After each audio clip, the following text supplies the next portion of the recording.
shit. Yeah, I'm just gonna go for. I'm just fucking going for it, aren't I? Okay. Oh no, I just. Okay. Well, let's see what the fuck I have to do. I feel like I fucked it up. Okay. Fuck.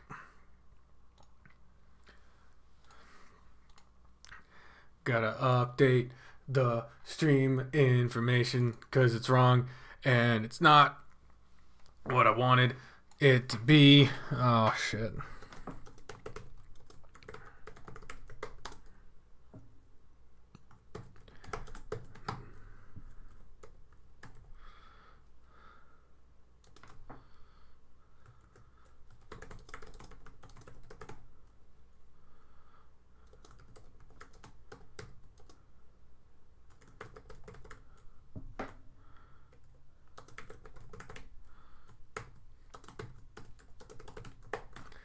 Okay. I'm trying to fucking. I should have done this before I started going live. Oh shit. Uh.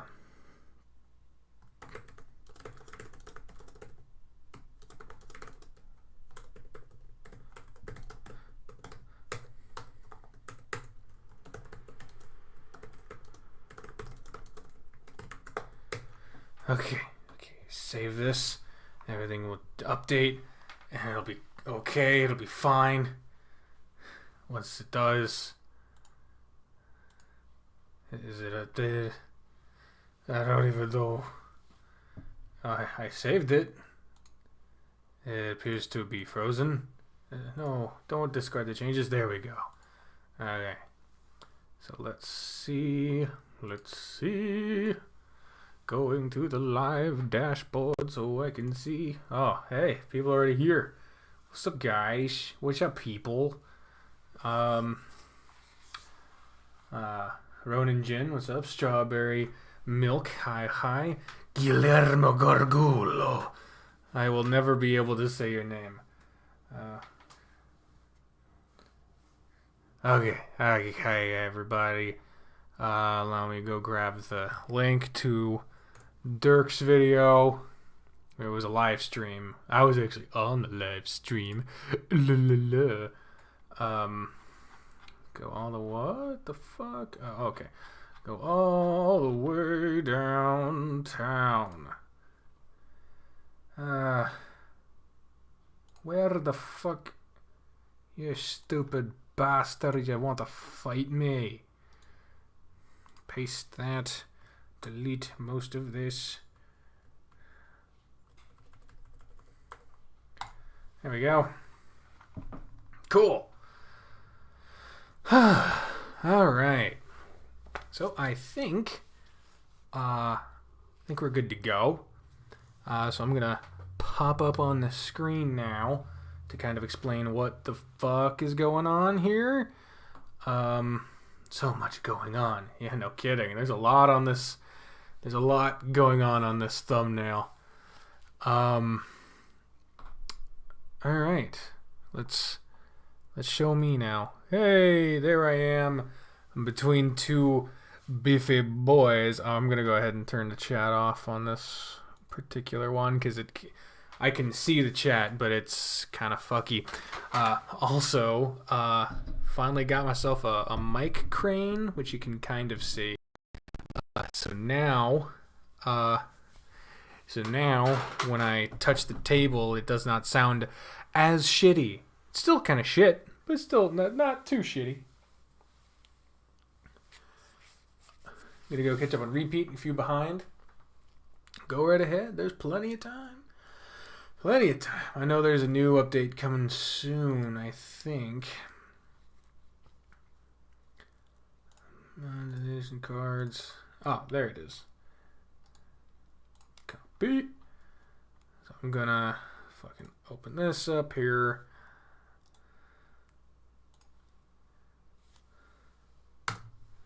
Oh, really? Oh, fuck. Oh, it's not editable. Damn it. So I can get rid of that. I'm just talking to myself. Nice shirt. Thank you. Thank you. It's actually Breeze, but I stole it. Mwahaha. Lion boy thick. Yeah, no kidding. Oh, I can close that. What else was I going to do? Oh, maybe I... Oh, no. No. I don't want fucking fraps.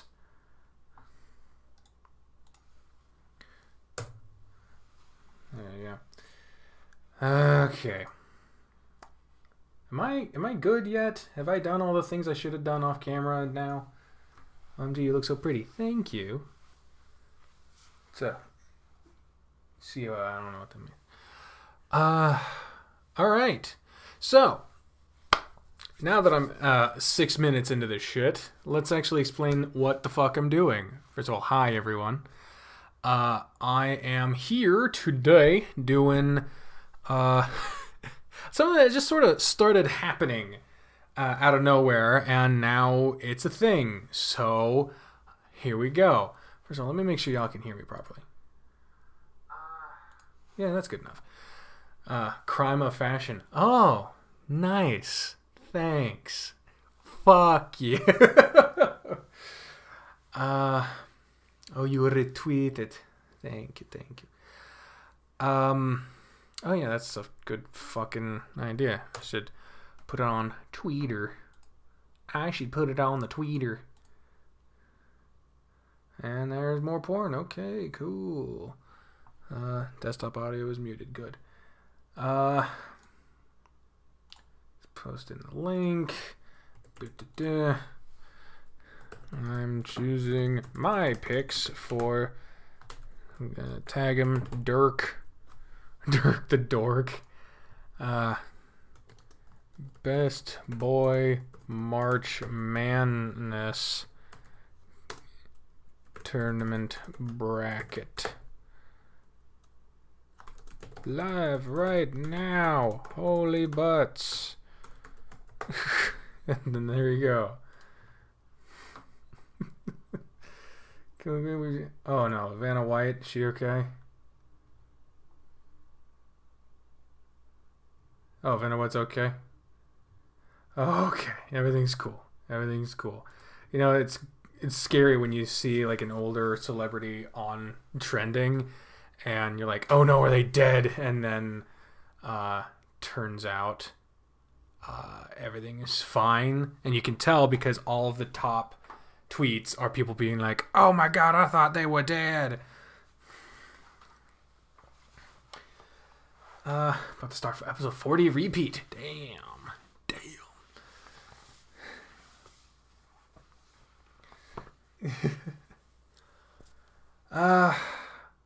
Okay. So I think we're ready to actually start now. 8 minutes in, let's actually do this shit. So, for those who don't know, Dirk the Red Panda is one of the many other people in this sphere who does basically kind of what I do, which I don't want it to sound like it's what I'm doing. We all do it, where we're narrating visual novels for a visual novel specifically. And hey, James Thwain. He has one of the better voices out of all the people that do it. Just his talking voice is very soothing. And he came up with this concept to host a 64-person bracket of best boys called March Man-ness. And I didn't know exactly what was happening. I just saw my notifications exploding one day because he tagged a few people on Twitter, was mentioning it, asking for recommendations, and just like everything, it was going nuts. And I didn't quite understand it at first, but now I understand it, and I was actually invited to be a part of like a judging committee of it. Thank you, Cornide. Yeah, exactly. Like, so I'm like, we all do it in different ways. Some people, like Uki, is way more energetic and is, if you want your most outward reaction, that's probably who you're going to go for. For me, it's more trying to do the voices and trying to narrate it, and my reactions are my stuff just sucks. I mean, that's kind of my thing, but anyway. So generally how I came to understand what this March Man-ness thing is essentially he took suggestions from all over the fucking place, just everywhere, asking whoever the fuck he could for suggestions over who their picks for possible contention to be declared the best boy. And so he compiled almost 200 of these fucking nominations from all over, some shows, games, novels, you name it. A criteria basically where it has to be male and a furry anthropomorphic character. Happy boy. Corey Knight is a happy boy. And so I submitted a few of my nominations based off. I looked at his list, submitted some that weren't on there, and then I was asked to be a part of a selection of people who would go through the list and rank them between 1 and 10. Thank you, Shadow. Between 1 and 10 based off of a mix of familiarity and how much you like them as a character. And so I gave my rankings. A good chunk of people also gave their rankings. And we were also tasked with breaking up any ties or anything if need be. And we did that earlier today. And that resulted in making the bracket that we will be going through right now. Because there will be popular vote polling. And certain characters got on the bracket because they won a favorite of their game or favorite of their whatever poll that was a popular vote done on Twitter before this. And some of them were just well liked from the nominations, enough highest rated to make it in the top 64. And while I will be voting in the polls, and I encourage all of you to as well, I don't currently have the links for the polls. I don't know if they're actually up yet. Let me see. I do not know. Hopefully we'll find out. And if it ever gets added during this, I will put it in the description and it'll be good. Thank you. I don't want to say your name wrong. It's either Tor or Torre Asuma. Torre Asuma. Oh, I'm sorry, but thank you. So, I guess let's just go right into it. So, there are 64 different people, and I've downloaded pictures for every one of these fucking characters, and I'm going to put them up on the screen when they are matched up. There are 4 different big ass blocks, and we will just go down through the bracket as we go to see who wins. And here's a big thing. Angel Zombies mentions, have you seen the furry dub of Beastar? Name Elson. I haven't actually seen Beastars at all. And there are going to be some characters that could potentially be better boys than the ones that I'm going to wind up choosing. But because I'm not familiar with them, they can't be my pick for best boy. My criteria for best boy will be a little more complicated than some. I've seen various people.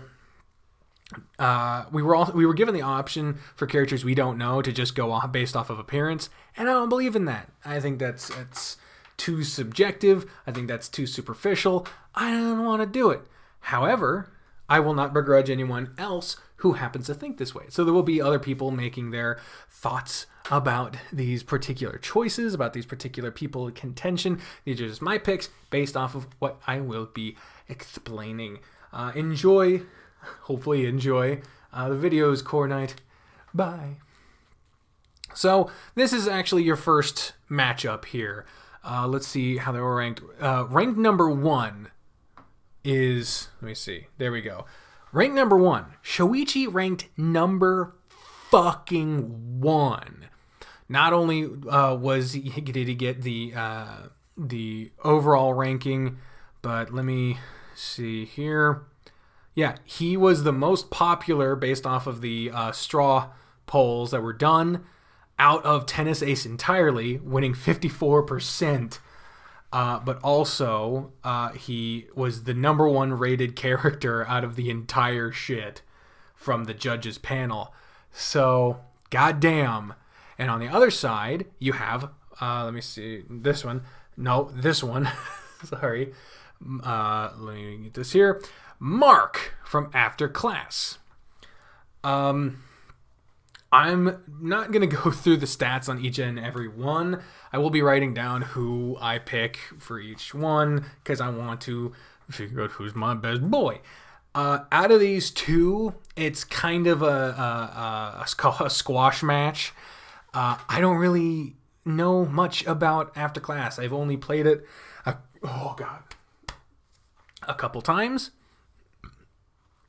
And because of that, that relationship cannot stack up to one that I'm familiar with Shoichi. So, gotta give it to Shoichi here. I mean, that one was pretty bloody obvious, but gotta do what I gotta do. So, Shoichi wins round number 1.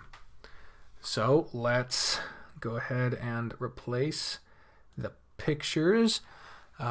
Next round is actually a representative from B-Stars.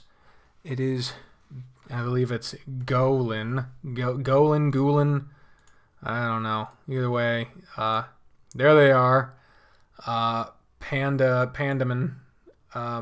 So didn't have a backgroundless PNG for this one, from the pictures that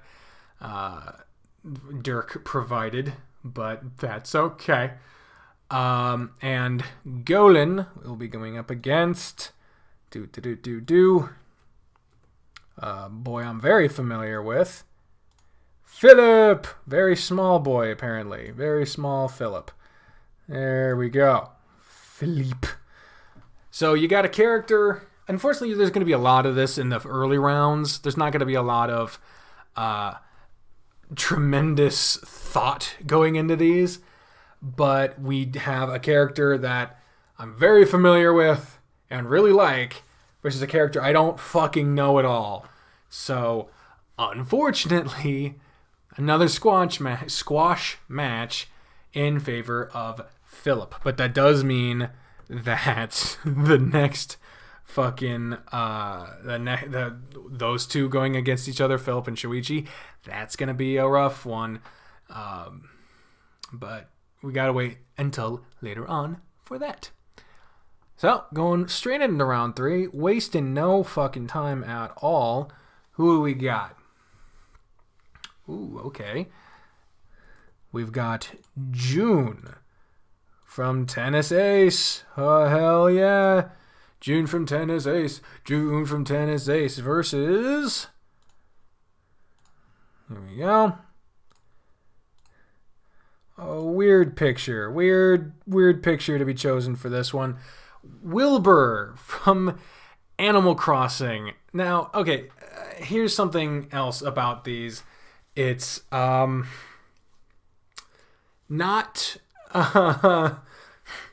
it's not always the characters you'd expect, and it's not always characters within the same wheelhouse of mature rated furry visual novels. So I did see the PDF, but I didn't see it that it was editable. It doesn't seem to be editable, Dirk. If it is editable, my God, would that save a lot of fucking time. Let me open it back up again. And then we did wait to fucking... Let me... Yeah, I can't seem to edit it. Maybe I downloaded. If I'm doing it wrong, let me know. So, you got... And again, unfortunately, another squash match. June is one of my best boys. One of my favorite boys. So, he definitely wins. And some fucking rando in Animal Crossing, no, not gonna fucking take the cake here. June wins. Hands fucking down. Who's next? Who's next? Who's next? I gotta know. I gotta know. Okay.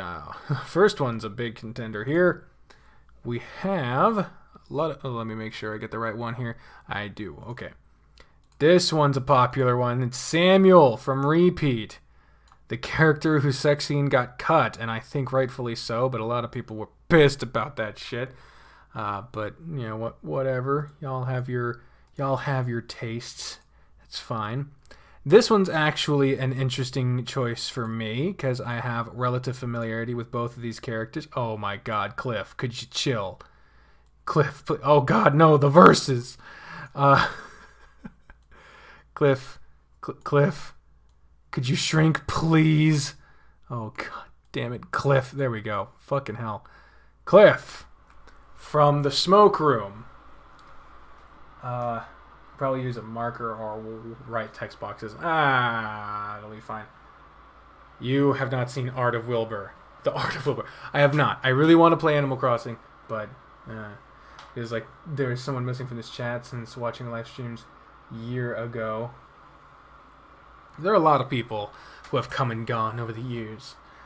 They didn't cut Samuel entirely from Repeat. They just cut his sex scene in the rewrite of Owen's route. But Samuel is still in the game. Now, this one's a little tougher, but not terribly. Oh yeah, Jaro. Dude, like, I remember he would fucking say like the best shit every time. This one's closer, but not real close, because Cliff, let's start with Cliff. Cliff, I just met him as a character. We really haven't delved deep into his character much. I like him, I enjoy him as a character, but unfortunately, doesn't hold a candle to the rich-ass fucking backstory that we know of... check my Discord. Uh-oh. The backstory I know of... fucking... What the fuck? Oh, Lord. You just sent me the same shit again? You got it.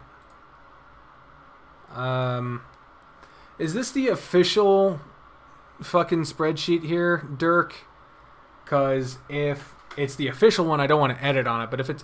Oh, it literally is called Decker's version. Sweet! Okay. Well then, yeah, let's go to town on this fucking thing. Shoichi. Hell yeah. And then Philip. And June. And now we got Samuel versus Cliff, and the winner is Samuel. I don't know why every other fucking text is fucking small, but okay. Yeah, I got a Discord, man.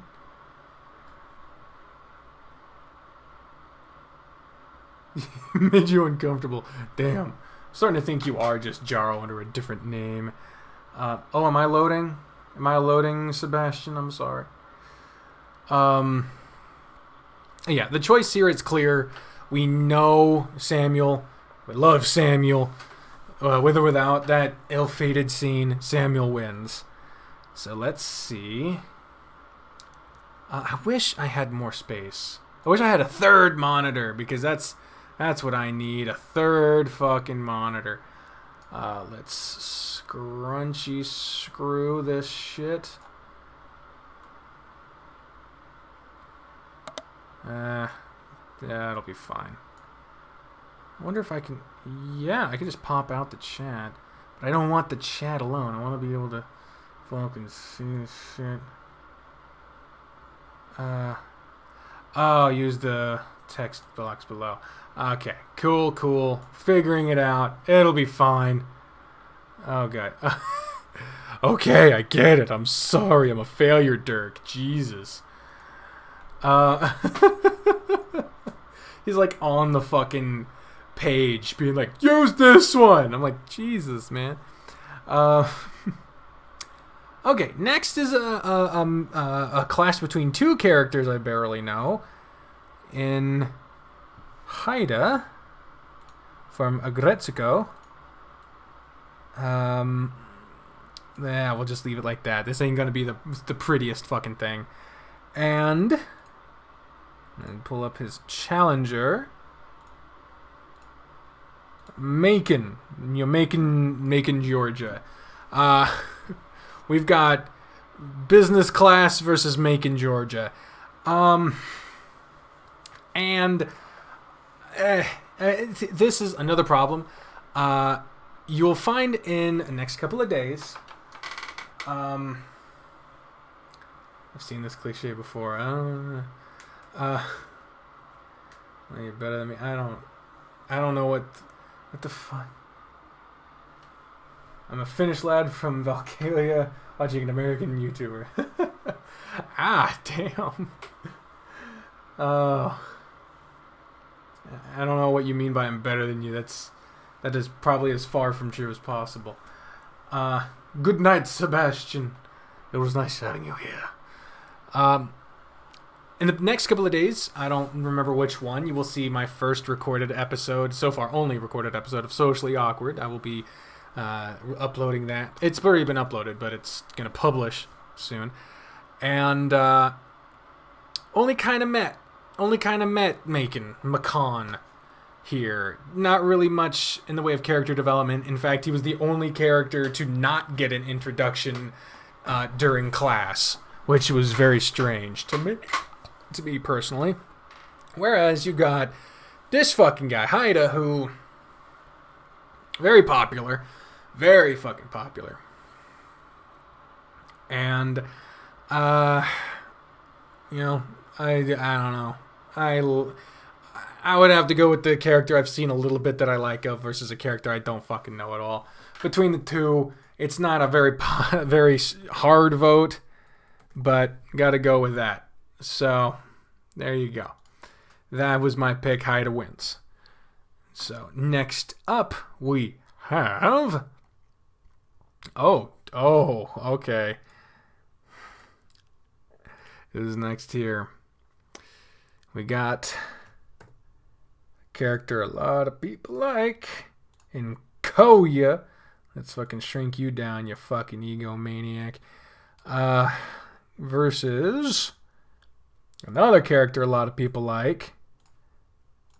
Owen from Repeat. Why are the Repeat ones so fucking small? Oh, man. I imagine for people who like... Hey, Arkletum. Yes, we are having a Best Boy tournament. There's a video in the description that explains this. But it was all set up by Dirk the Red Panda. This is not my idea. This is a bracket that has been prepared, and I am making my choices on it. So, I imagine for someone who likes Morinatsu, this would be a difficult choice. I don't like Morinatsu. I think it sucks. So, Owen obviously wins from me. But I will give Koya the credit he's due. He was 41 out of 64. And probably would have done better if I wasn't voting. Oh, man. So, next up, got a character I do not know. We got Angus from Night in the Woods. I don't know if it's a show, a game. I don't fucking know. Would you fucking please cooperate with me? Thank you. Oh, I just fucking make him huge as shit. And who is he going up against? Let's scrolling. Oh, you're fucked. Oh, Angus. Angus, how could you? You know that claw. You know that hand. I want you to shrink, you fucking asshole. There we go. Bowser. I gotta put him. I'll just put him like this. There you go. We got Angus versus Bowser. 3 good routes in my not do I have no interest in it. Yeah. Night in the Woods is a game. Okay. So we got Angus from Night in the Woods versus Bowser. I have no clue who Angus is. And I'll save my thoughts on Bowser for when he has a proper challenge. Because Bowser clearly fucking wins here. Bowser all the way. No contest at all. Oh, this next match is also a squash match. It's almost not even worth putting the fucking time in to put the characters up here. But we got a character that some people know, but I do not, in Tyson from Password, a game I have not played, versus a character from a game I've played extensively and have great affection for. For some reason, they chose a shitty picture for him. Will you fucking cooperate, OBS? I will fucking flay you. Harold Grifter. This is not even close. Not even close. I don't know this guy, and I am in love with this guy. Coach Grifter wins. Not even close. There you go. So that takes us out of the first cluster. Now we're into the second cluster. Now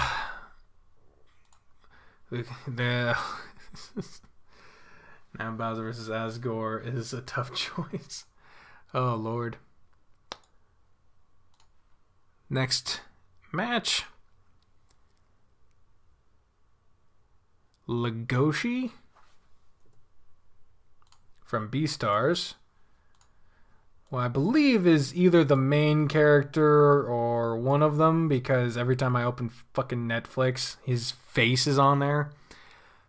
Versus a character that I nominated to be considered at all. And there's no good way, because this is not a good crop picture. It's Conrad from Major Minor. So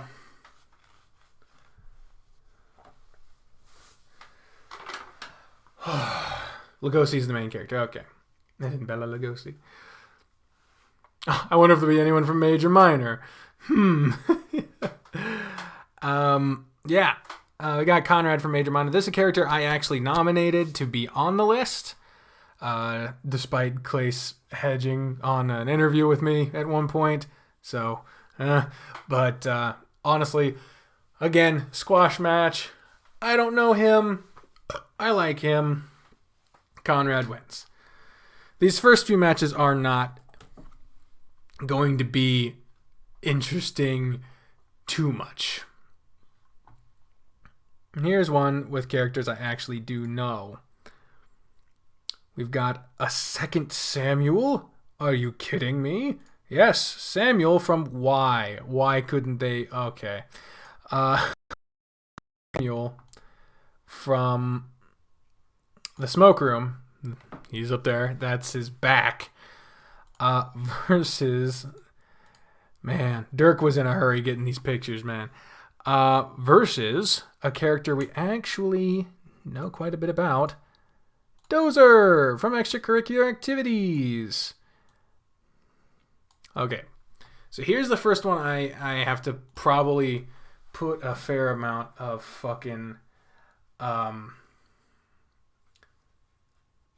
Major Minor in it. I haven't played enough of Winds of Change. I don't know if Clay somehow would fit his Technicolor ass into the fantasy world of Winds of Change, but I don't know.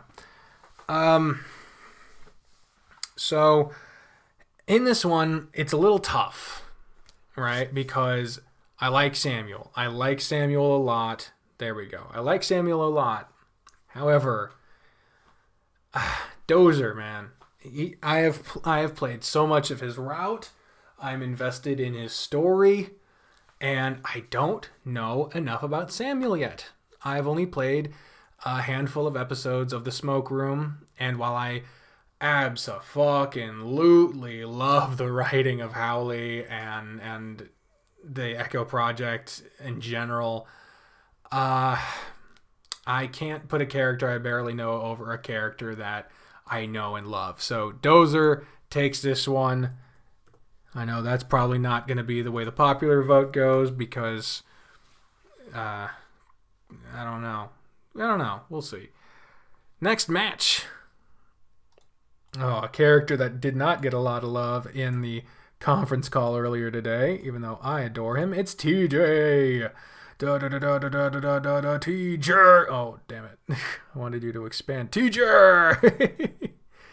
There we go. Our good, faithful boy. Oh. This is awesome.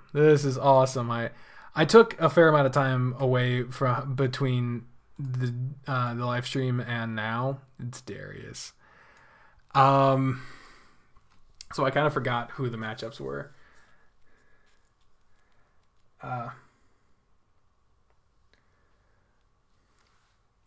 Okay, so here's the thing about this matchup that's more funny to me than anything. So to probably anyone else, I should say. I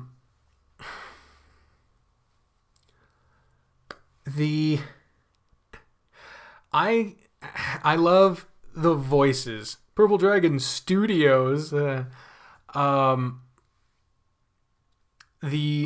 love doing the voices of both these characters. I absolutely do. I adore them. Obviously, the fan favorite voice is the Darius voice. However, something that I have thought to do for a while, and something that has cracked me up practically every time I do it. I'll be singing a song in my car or while I'm showering or something like that.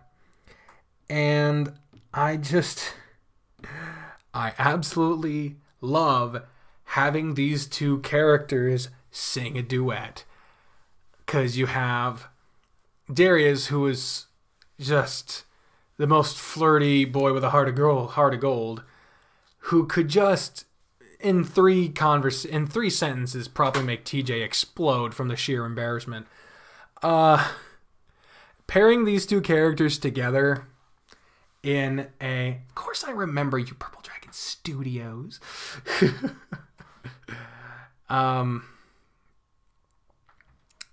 Having these two characters in the same scene always makes me laugh. And yeah, I just enjoy playing these two off each other. Now, as it comes to picking which of these two is going to be my best boy of the two, this is where my definitions come into play a little bit.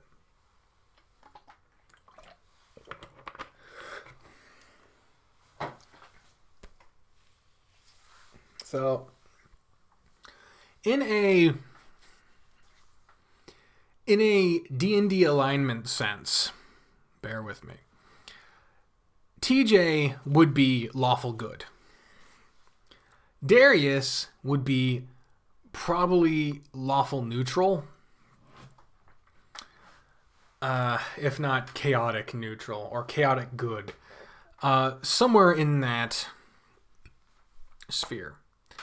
So if you go just by sheer amount of good in the character, doing good things, thinking nice things, saying good things, that type of thing, it would have to go to TJ. However, when it comes to me and what I define a best boy as, it is not just who does good things.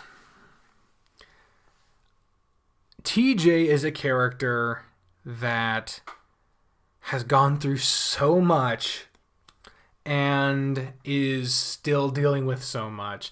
The end of his route literally has him regressing to a point where he mentally blocks out the events of the game. And that is crazy. And his whole route is a trip down insane territory. So he's gone through a lot, is trying his best, and is nowhere near close to being done having his mental stuff figured out and dealt with. So very much, he is the poor boy on the ground just getting kicked over and over again. And it hurts. It hurts to see that happen. Then you got Darius, who has similarities to TJ. Because he is also someone who has a lot of stuff he's dealing with mentally, but he's also hiding behind a bit of a face. A bit of a... The Discord link is in the description, guys. And he's hiding behind a facet of his actual character, which is his flirtatious nature, but he pushes it to the forefront because he's basically being taught by shitty people that that's all he is his daddy's money and his fucking body. And he obviously has so much potential and room to grow. They both have so much potential and room to grow and a lot of stuff they're working through. And god damn it, this is the first hard one. That's what she said. No, god damn it. But this is a tough choice. I hold great affection for both. Fuck. Oh god. Well, this isn't a who's my favorite character or who do I want to win or any of that stuff. It is a tournament of best boy.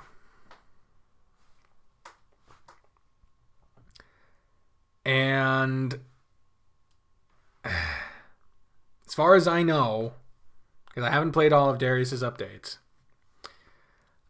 I can honestly say TJ has done way worse shit than Darius has.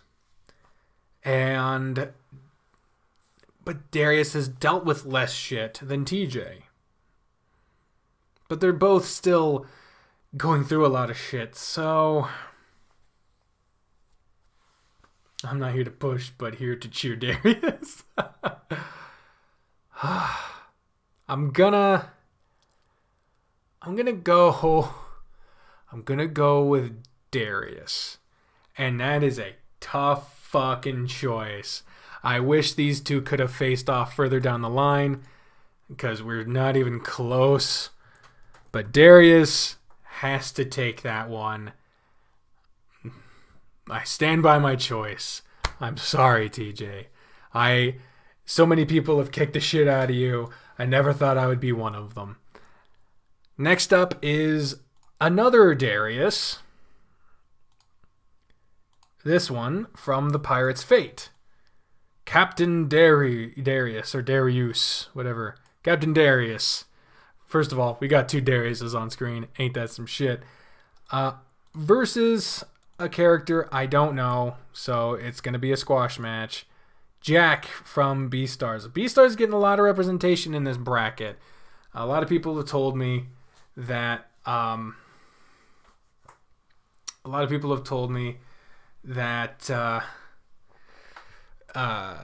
need to watch Beastars, that it's great, but I haven't as of yet, and so gotta go with Darius again. So we're gonna have Darius versus Darius. Oh, that's awesome.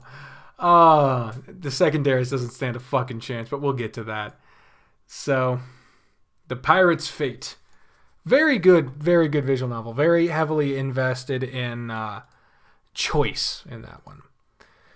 So next match, it's another squash. We got Sissel.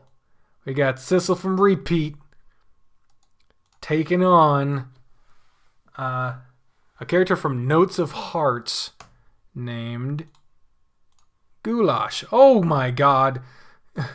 Wait a minute. Oh, did I replaced Zazzle. God damn it. Hold on, guys. I fucked up. There we go. Zazzle, you stay there.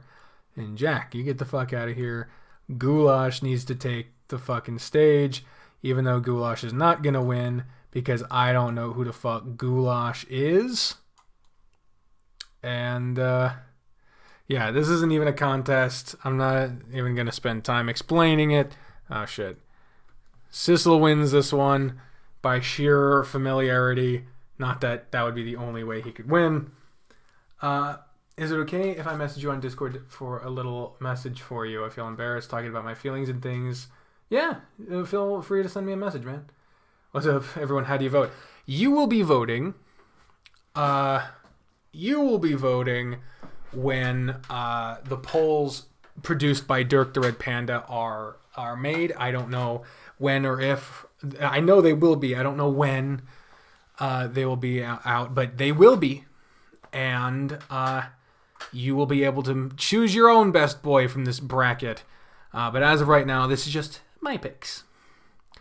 Okay, so Goulash took a fucking beating here.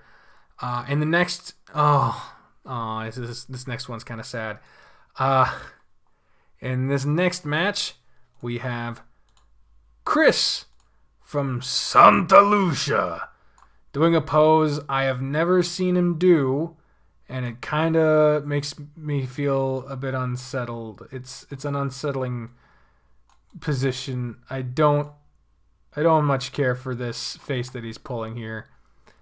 But yeah, there we go. Chris from Santa Lucia versus a huge fan favorite here, the Guardian Tiger, Lin Hu from Nekajishi. And the upcoming Nekajishi Switch version. Wednesday.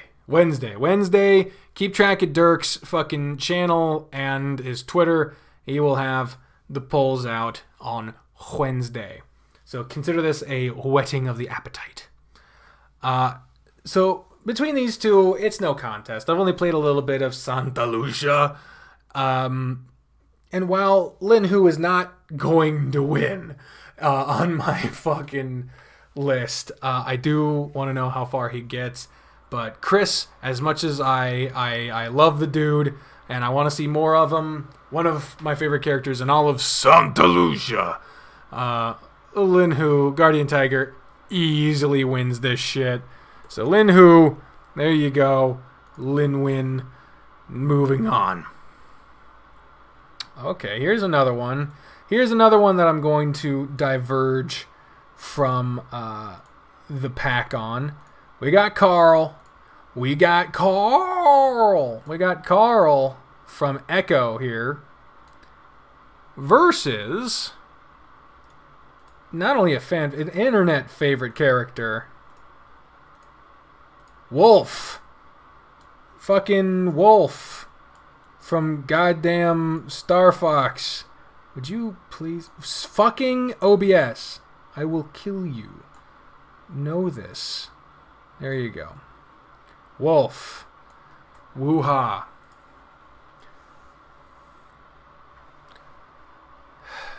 Fuck. Okay. So, we got Carl versus Wolf. Here's the thing. I didn't grow up playing Star Fox. Alright? I just did not. We had an SNES, we had the N64, had the GameCube, had the 3DS. Never once did I fucking own a Star Fox game. I played a couple, but I didn't play any of the big ones. I didn't play Star Fox on the SNES. I didn't play Star Fox 64.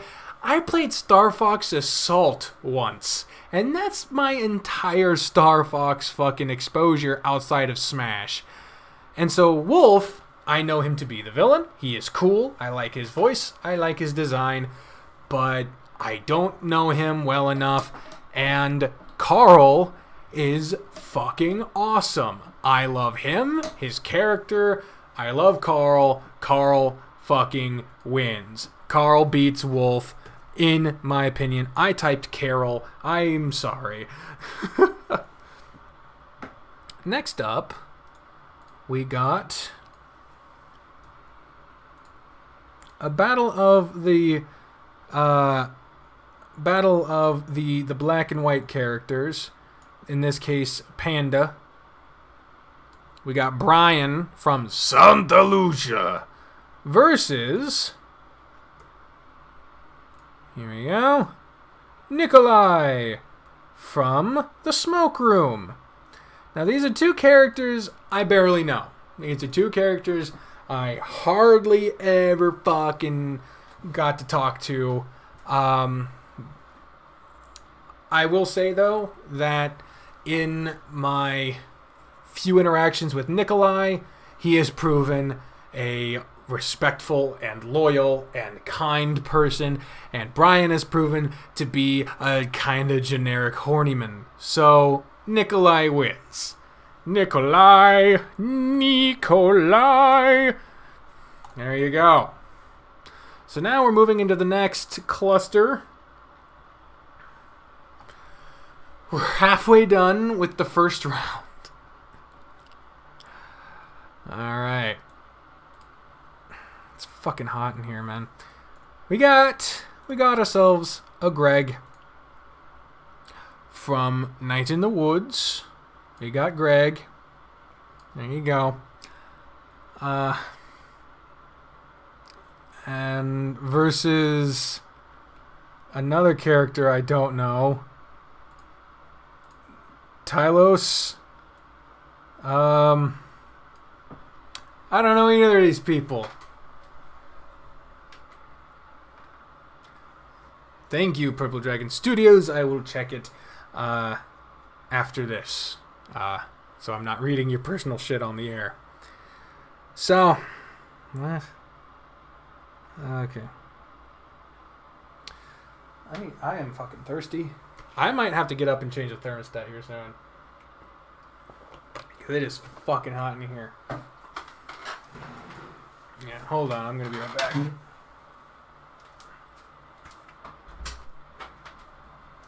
Fuck.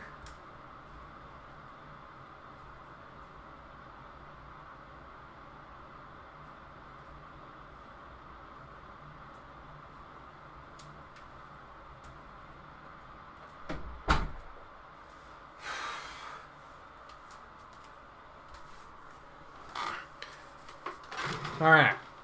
So, now that y'all have had a fucking mix here, a little bit of simmering about these two people, we have Greg from Night in the Woods and Tylos from Bedtime Stories. We have a resounding dislike of Bedtime Stories, or is it Bad Time Stories? I don't know.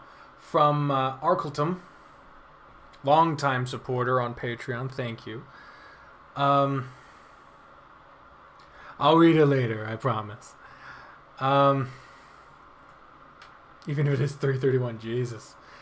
Well, I'm glad to calm you in the wee hours of the morning. I will say, knowing nothing about either of these characters, Tylos looks way fucking cooler and hotter. But when I think of the phrase best boy, I don't think the coolest in the yard. I think the cutest. And Greg also is cool with the leather jacket look, but Greg is fucking cute. I'm voting for Greg. Greg's not gonna win, and far from it, because I don't know who the fuck Greg is. But Greg wins this match.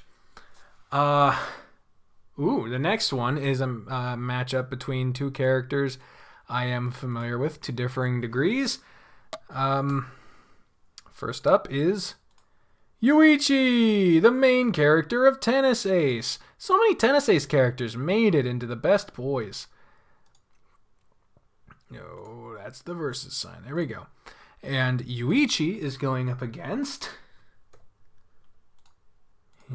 Murdoch from the Smoke Room. Now this is kind of a squash match.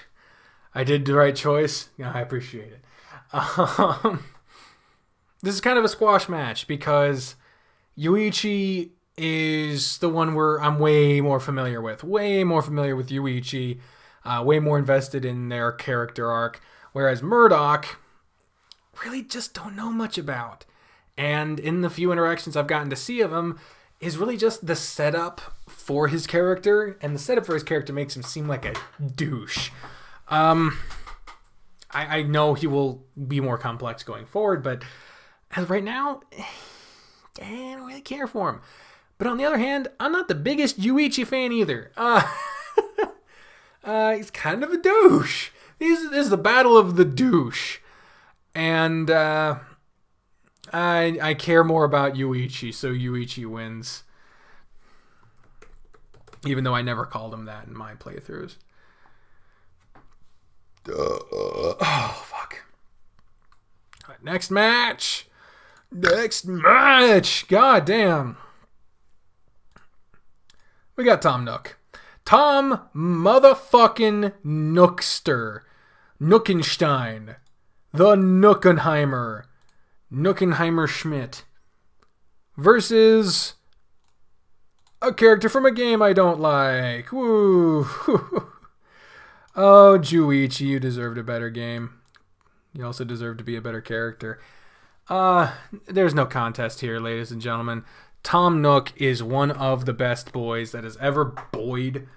And as far as I'm concerned, Goofy is not on here. But yeah, as far as I'm concerned, Morinatsu can fucking die in a goddamn bonfire. So, next match. Two characters. One I don't know, the other I don't care about. Fuck off. We've got Travis from Beast X Light. Cool looking character. Looks cool. Versus an arguable cooler character in Fox McCloud. There's no goddamn question. Fox clearly wins this. I've been playing Fox since the first Smash. He's not my main in Smash, but I've thought Fox was fucking cool as fuck ever since. And I don't know who the fuck Travis is. So, yeah, Fox wins that one. Another fucking squash match. Don't worry, they will get more complicated going forward. You saw what happens when it gets complicated. I get very analytical. Next up is a fan favorite character in the Clouded Leopard, Likulao. He's Likulao. Versus, one of the characters I nominated. One of the characters I nominated to be in this whole mess. From, no, it's not Fidget. It's Righty. Righty, actually, I want to crop this so that people don't think I'm fucking voting for Fidget. Let's crop this shit here. Cropping. Motherfucking cropping. So let's go with 100 crop. 1,000 crop. Oh, shit. Okay. 800 crop. God damn. 500 crop. There we go. 500 crop gives us Righty on the right where he always fucking is.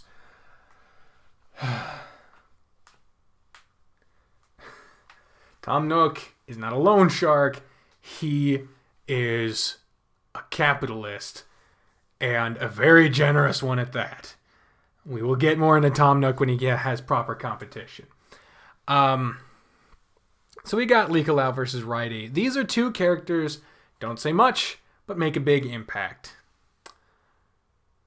But Clouded Leopard's got the better story. He just does.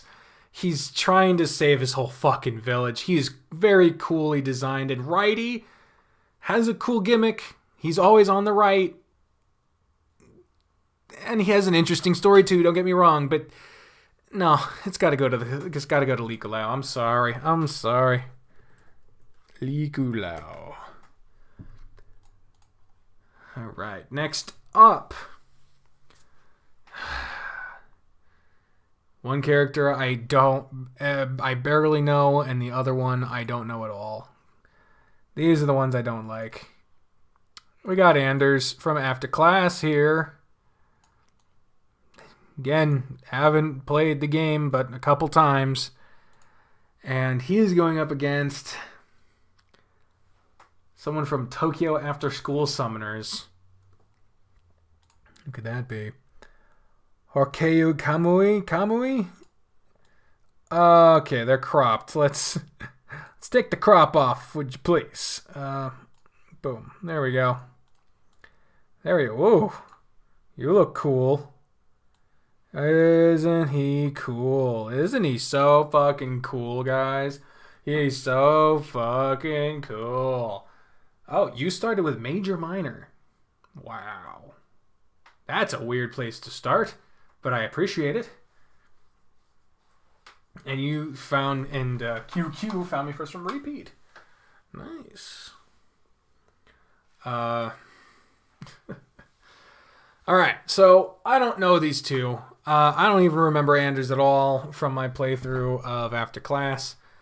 And I don't even know the fucking name of Horkeu Kamui. But I will say, the one on the right looks fucking badass. So I'm going to go with him. He's not going to go far in this, but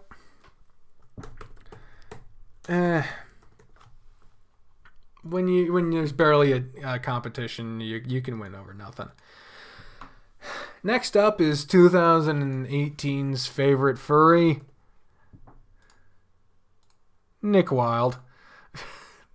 We've officially jumped the fucking shark here. This is officially nonsense. As if this wasn't already, but this is officially nonsense.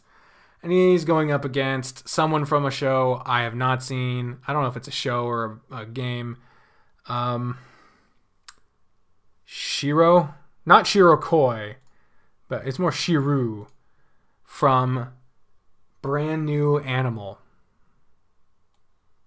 Don't know. I don't know. But I have seen Zootopia. This is an alright flick. But, yeah.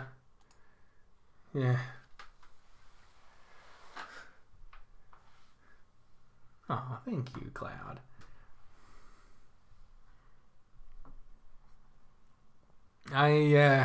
Nick is such a meme now, but oh no. Okay, I thought my chair was gonna fucking break on stream. I've never seen Brand New Animal, I don't know anything about it, so Nick wins. Nick wins. Next up, we have two characters from games I actually have played. Different amounts of. In this one, we have Ulrich from Winds of Change. Fortunately, is cropped. I could just move all that shit over there. Nice. Versus... No, wrong one. Fucking Banjo from Banjo-Kazooie. Does not include Kazooie. Kazooie maybe could compete for best girl, but not best boy. Great girl, greatest girl, I don't know.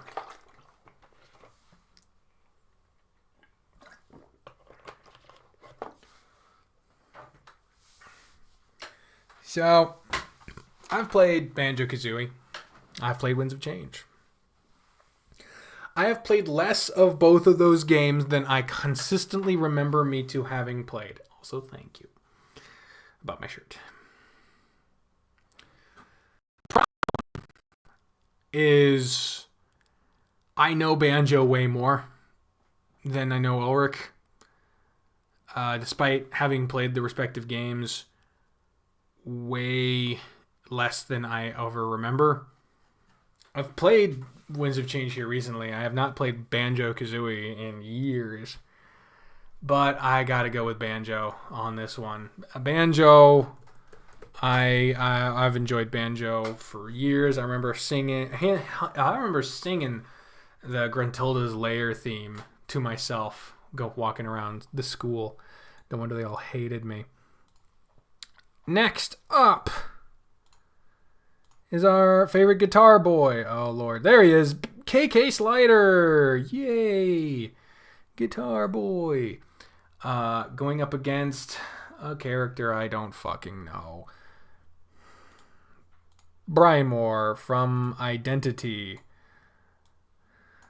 So much shit I have not seen or played. It's KK. KK Slider fucking wins. Easily. Not even close. I don't know who the other fucking person is. There you go. Over as sweet as the game goes on. Well, I look forward to it. Next up, this next one is going to be a sad one. Next up, we have Adder from the Hayseed Night. Oh, god damn it. I love the Hayseed Night so fucking much. Versus Neferu from Adastra. Oh, Jesus. How am I supposed to pick between these two? It's not fair. It's not fucking fair. I love both of them. I've hated one of them. Only one of them. Yeah. Like I need more. Can't even finish the ones I've started. Of course, they're not done yet, so how could I fucking finish them? But this is a fucking matchup, folks. This is a fucking matchup. So, let's start. My instinct is to say Neferu right off the bat because I have seen more of him. When I think about the Hayseed Night, I've only played a couple episodes of it because that's the only amount of the game that's out.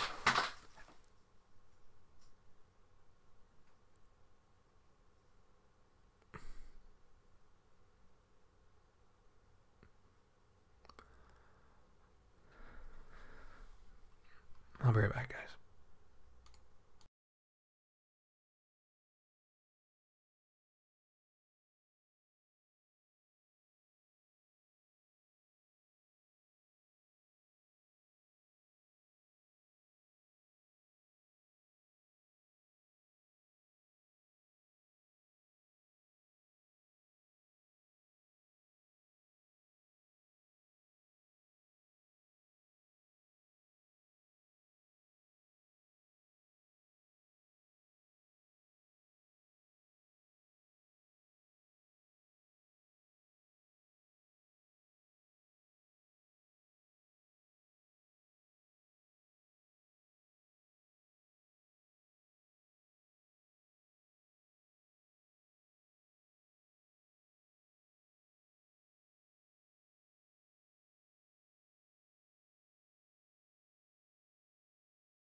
So the choice between these two people is very rough, to say the least, because you've got a character I really like, never hated, but barely know, versus a character I know very well, have hated, and I got to address it.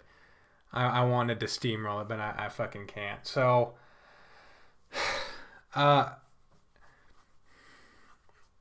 you might know, if you watched my other most recent live stream, I've been working on a diet for a while now, and I've had an overall success with it, but I'm still struggling a lot to maintain that success. And these chairs had been sitting in a fucking garage, like the carriage house above a garage, for a long time. And so and you can see it's a fucking wooden kitchen chair, and not a great one at that. But I can't afford like a cool gaming chair, so I'm kind of stuck with this. But what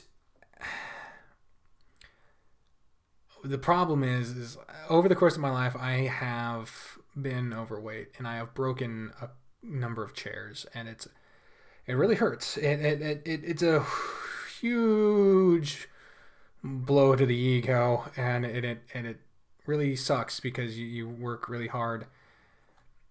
You work really hard to make things better and to reach your goals. And since we got this set of chairs along with this rickety ass dining table that I'm using as a desk, we got 4 chairs, including the one that I was using.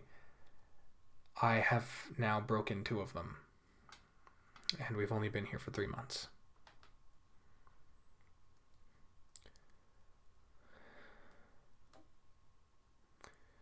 So the point is, I'm okay. I didn't hurt myself, just the pride. And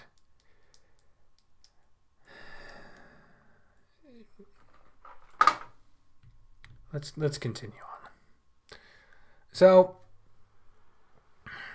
with Neferu, as I was saying, it is a character I've disliked. I don't think I ever hated him, but I certainly disliked him.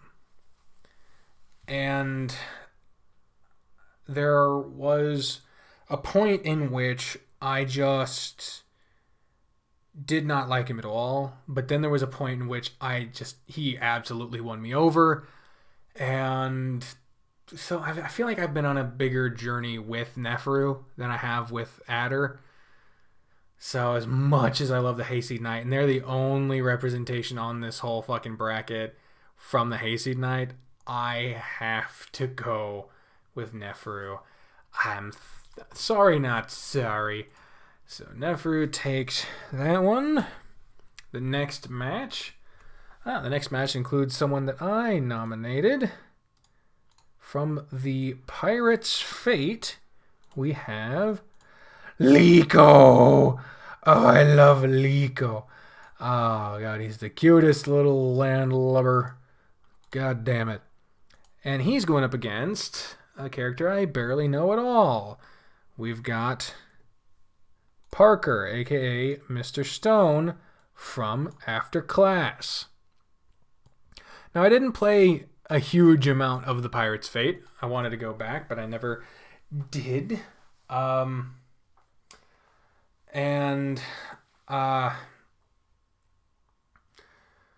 because I never went back to it, I am hesitant to say I really know Liko, but I certainly know him better than whoever the fuck Mr. Stone is. So Liko wins this round easily. Oh, the next round isn't even close. Here comes another squash match. Hobie KB. We got Orville. From Animal Crossing. And his totally even in popularity competitor is Spencer. Spencer from Extracurricular Activities. For the record, out of 64, Orville placed 55th, and Spencer was number 10. So, oh, God. Yeah. So it's not. I'm not even gonna entertain the possibility. Obviously, Orville wins. No, I'm kidding. Spencer wins that round. Next up, this one's gonna reveal my level of noobness. Got a lot of noob energy going on in here. We've got Sly Cooper. Sly Cooper, the raccoon that steals shit, I think. I don't know, because guess what? I've never fucking played a Sly Cooper game. Yep, I'm a son of a bitch, aren't I? Versus fucking Keisuke. Keisuke. Oh, our favorite bunny boy. Keisuke. Yeah. Fucking. Yeah. I've never fucking played a Sly Cooper game. Kind of wanted to. Looked cool. But, I adore Keisuke. So, even if I had, it would be tough beating Keisuke. Keisuke wins! Yes! Next up, we have two characters that I am at least relatively familiar with. Alex from Tennis Ace. My excuse to do a Solid Snake impression. Versus Chester from Extracurricular Activities. Extracurricular motherfucking activities. We got a cow versus a fucking dog of some kind. I'm sorry, Argleton. I apologize. Between these two, I love Alex. I like the little bit of story that we've gotten to see from Alex. But Chester is such a better boy. Oh, God. Chester fucking takes this one so goddamn easily. I'm not even sorry. Next up.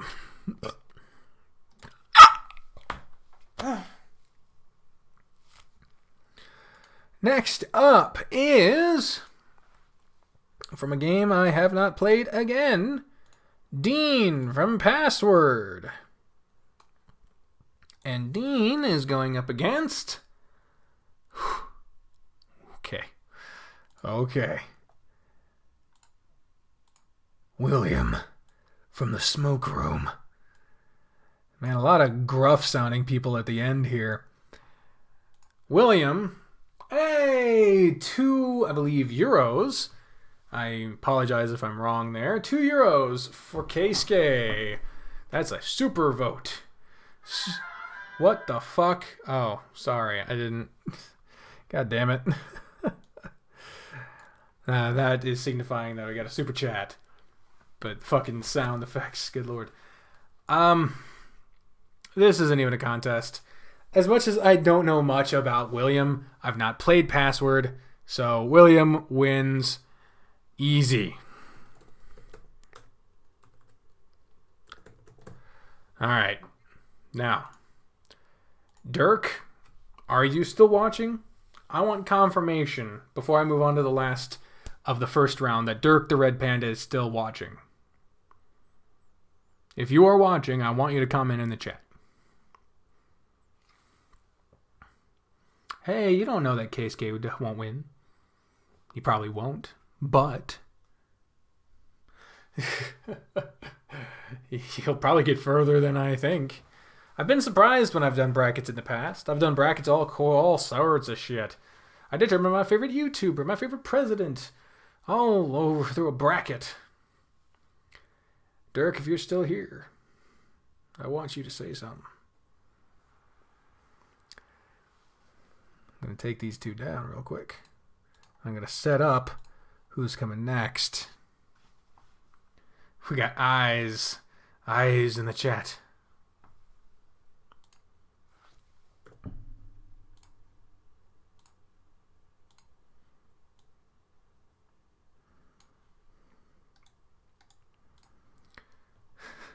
Haven't heard anything from Dirk yet. He's the guy that set this shit up.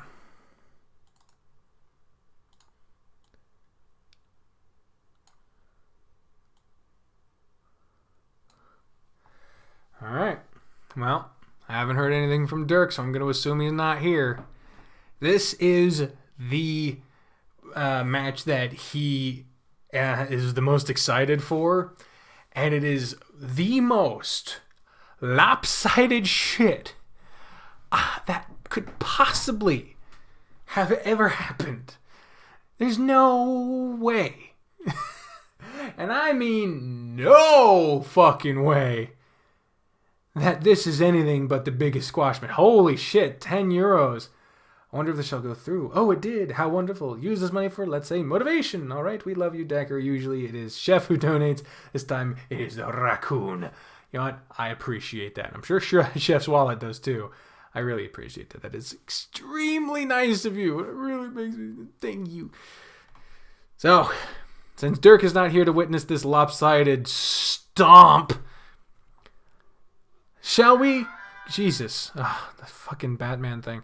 Shall we see who exactly is getting stomped? With love from Finland, though. Lovely. I will put this to a vote. Do you want to see who's getting squashed first or who's doing the squashing? Which one do you want to see revealed first? Because this shit is lopsided as fuck. For the record, let me pull up the... One of these people was ranked number 2 in the entire ranking. And the other one was ranked, out of 64, it was ranked 63. So you got your second best and your second worst. It's the most lopsided shit ever. So, who do you want to see revealed first? Who's getting squashed? We gotta vote for the squashed. Getting squashed. Who is doing the... Oh, it's 2-1. Whomst be getting squashed. All right, the majority is voting for who's getting squashed. Ladies and gentlemen, and everything in between, and those not at all, here is your person getting squashed today. Leo from Echo. This reprehensible piece of shit is going to be squashed by Amicus. Oh, Amicus, you shall save us from the wretched shithead that is Leo. My God. Okay. For the record, the only reason Leo made it into the top 64 at all, best boys, is because some people, I will not say who, but some people want to see a good route ending for Leo in which he and Chase get together and they're happy together. Well, guess fucking what, idiot? You can't have that, because in order to have that, Leo would have to become something he's fundamentally not. Leo is a psychotic fuckwad. Even when he's not being possessed by Echo's demons, even at the end of it, he is still clearly not a good guy. He was an abusive shitfuck, jealous asshole who on his bad route murders Chase with a train. Leo is the worst. He's the worst fucking person. The fact that Cassius didn't make it on here, I can kind of understand. I love Cassius. He's a great person, but he did some terrible shit. Rightfully so, not make it on the best boy list. What about Alexius? Also from Adastra. Don't read too much into the fact I'm using Adastra only as examples of bad people. Alexius, great guy. Terrible fucking things done. Rightfully so, not made it on the fucking list. But Leo, because he's hot. And because he's such relationship goals with Chase, are you shitting me? You absolute doofus. Why the fuck would anyone think that there is a possibility that fucking Leo should ever be considered anything in the terms of best boy? Leo, who I will remind you, is a molesty, rapey, murdery, fucking lunatic. This guy? Yes, great written character, absolutely. A villain can be well written, absolutely, no problem with that. But best boy?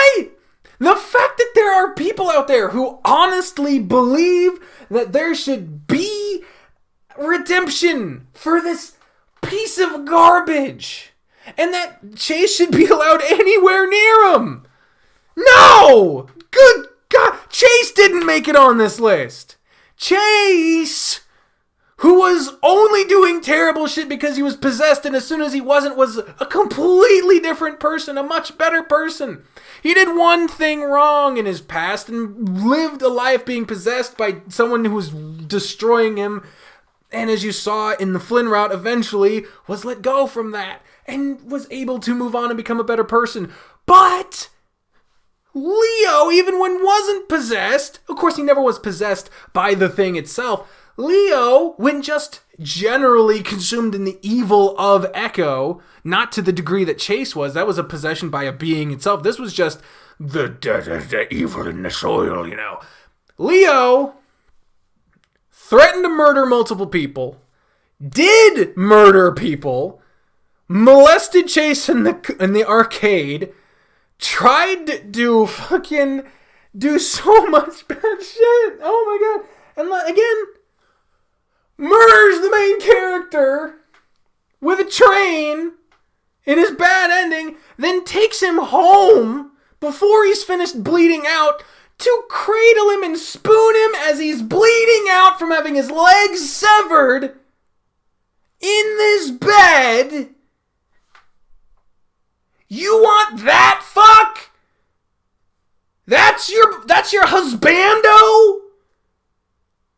Anyone who claims that they want anything from Leo in terms of being with Chase or being with you in a fictional reality in which that's possible, if you will proudly proclaim that, you need to be evaluated by a professional and out of this society.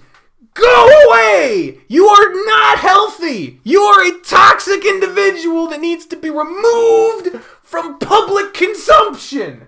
Just like Leo. So as far as I'm concerned, you could have a complete fucking nobody on the other side, and Leo would lose this round, and as far as why he's even on this list, in the top 64 best fucking people... the top 64 best boys, he wasn't even the last one on the list. He was number 2. He was the 63rd best boy. It is offensive to me that he made it on the list at all. Let me pull up the stats here. Let me pull up the stats from the popular poll of Echo. Leo got, in a popular vote, 41% of the popular vote out of Leo, TJ, Flynn, Carl, and Chase. Chase, who, by the way, got 4%. The victim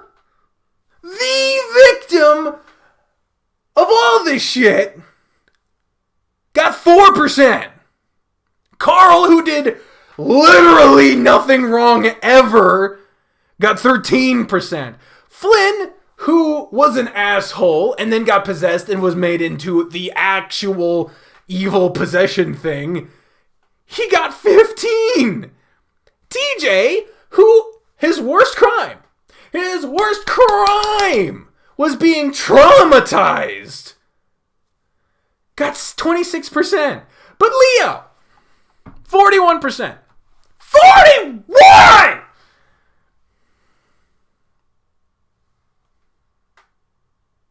I hate Leo to a degree that I could not verbalize if given another million fucking words to spout. And the point is, you're supposed to hate him. That's what fucking hate gets me fucked up the most. It fucks me up the most that Leo is deliberately written to be a character to be avoided, to be worried by, and to be hated.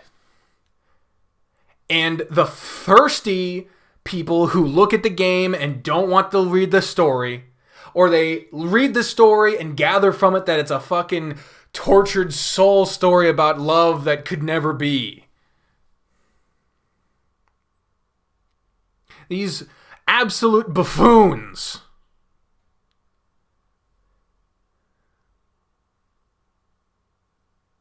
It's a crime to the fucking story and the writer and the developers and anyone who's worked on Echo who has ever actually loved the game that people out there believe that Leo, in any way, shape, or fucking form, should be seen as a best boy.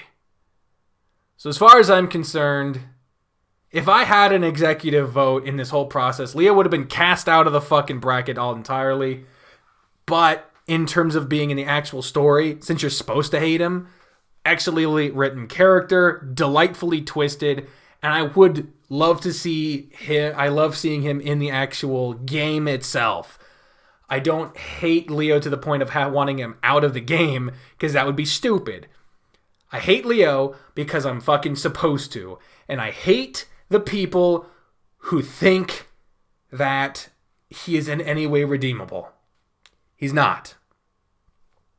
So if I see another fucking person posting on Twitter some fucking romantic ass picture of Leo and Chase and or saying something about how they're the best couple or they're the OTP,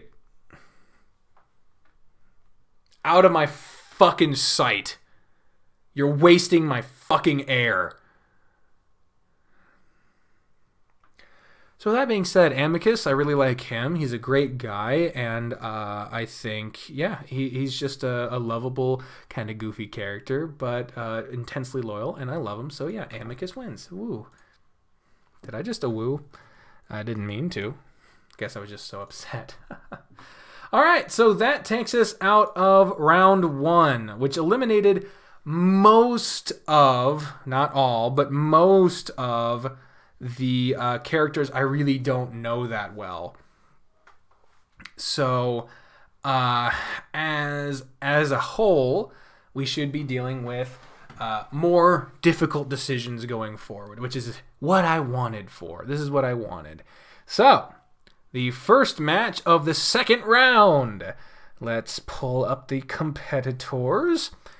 Let's get this fucker off screen here. We have Shoichi! Yay, a welcome fucking sight, even though you have a lot of problems yourself.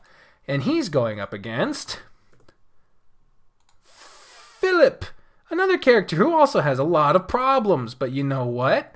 People recognize the efforts he's made to move past it, and don't generally abuse that, except the people who look at a sexual abuse victim and demand porn of him. That bothers a lot of people, but yeah. Philip is a good character. Don't perv on the character that got sexually abused. Alright? At least not until the character's ready for it. Now, Shoichi. Never didn't know.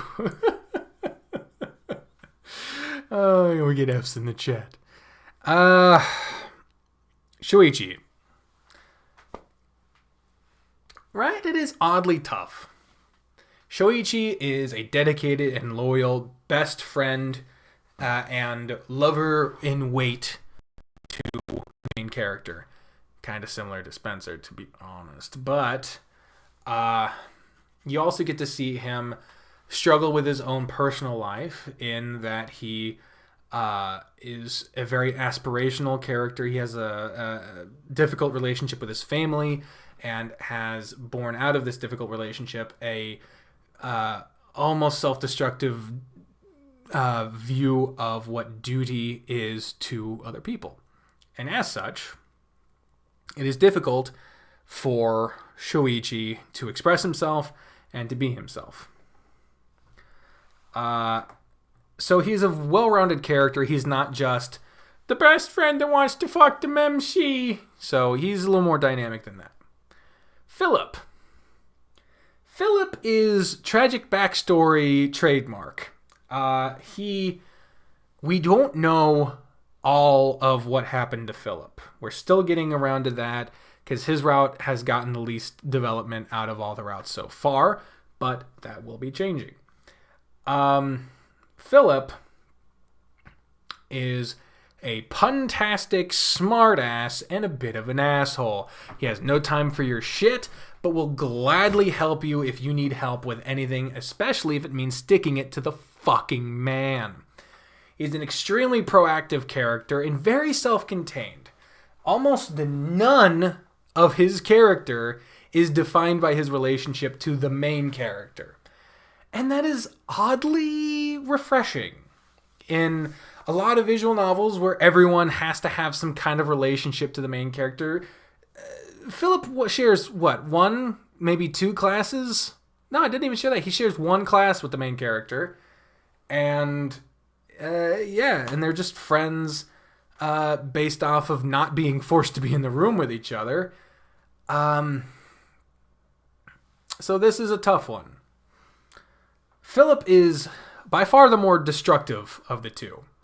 He is the black cat. He is someone who spray paints, steals, has black market connections, intimidates, all this other shit. He has a fucking streak here. However, he is always doing bad shit for the best of reasons. Whereas Shoichi is mostly a character who is struggling, but doing his best. So you have... Shoichi is a bit more of a moderate character in terms of overall character progression. So really, it comes down, I feel, to... I think it is going to come down to this. You can't really judge these characters based off of anything that they've done that's kind of comparable. There really is nothing that these two have done that's even close to comparable. However, in terms of character, we still really don't know much about Philip. We have met him, we've gotten to know him, but we don't really know him. If you catch my meaning. We don't know all of his backstory. We just know that he's been abused terribly, so that he has a wish and that he is an extremely capable, if destructive, individual. However, Shoichi, we know his life story. We've experienced a huge portion of it, and in terms of melding with the main character, is arguably the best relationship that makes sense.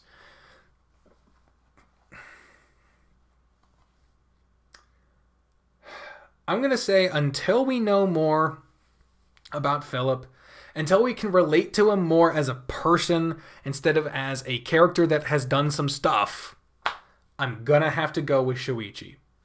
Which hurts because I fucking love Philip. But this is a best boy competition. And, God, it fucking hurts, but I have to go with Shoichi. I didn't think I would. When I originally saw that pairing, I really thought that Philip would fucking take it. But dude, this is what happens when you actually put fucking a lot of analysis and thought into what you're doing. This next one's a little easier, though. This next one's easier. We got another tennis ace representative. We got June versus another repeat character, actually, now that I'm thinking about it. Wait a minute, is it?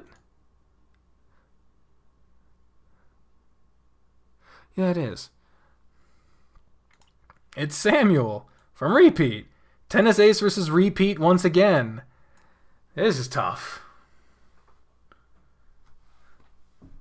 Oh, yeah. Shoichi would not be like to be called the best boy. So, we got June versus Samuel. Samuel's got an intensely interesting backstory, but god damn it. My sheer love of this fucking doe is cutest fucking... June wins. June wins all of it. June is... June... June wins, god damn it. Ah, fuck. I've almost been doing this for 2 hours. This is too much. It's too much. Alright, next up. We got a squash match. Haida from Gretzko versus another motherfucking Repeat character. It's Owen who wins. Owen wins. No shit. Because I haven't seen a Gretzko. I want to, but I haven't. So that was bloody obvious. June would be embarrassed to be called best boy. So, next match. Since that was fucking easy. We got ourselves a battle of the big fucking dads. We got Bowser on one side.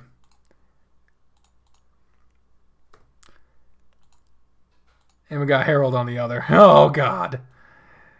This is Dying Wolf's fucking fantasy right here. Jesus criminy.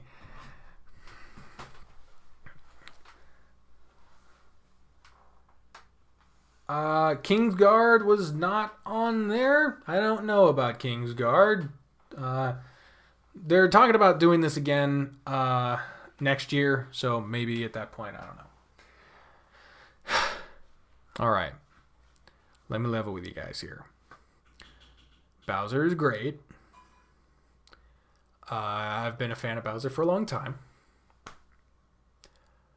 But Harold...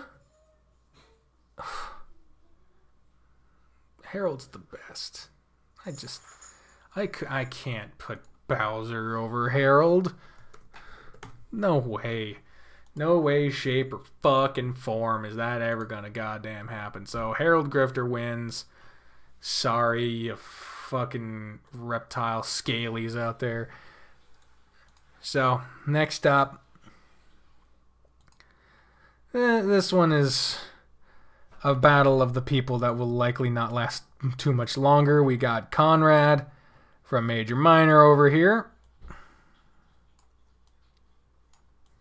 Fun fact, when I was thinking of my new names, Conrad was one of the names I was thinking of. But then I realized I was only picking it because of the reason I was fucking getting rid of my last name. So, nope. So Conrad versus Dozer, another extracurricular activities character. And yeah, Dozer takes this one very easily. Dozer is a character I know and love, and while his route is not the most riveting, enjoy your dinner, Arkleton.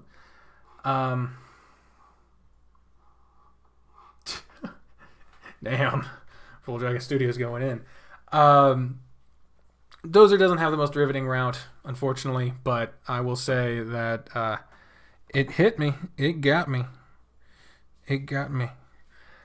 So Conrad, unfortunately, takes a loss here. Next. Next is a match that I hyped up. We have Darius. Oh, God, he's like way the fuck off screen. There he is. Darius. I love that this happened. I did not plan for this. Versus Darius. We got Darius versus Darius. This is awesome. Oh, fuck.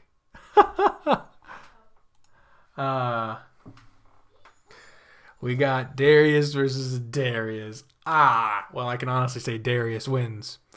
And Darius loses. But which one? God. Okay.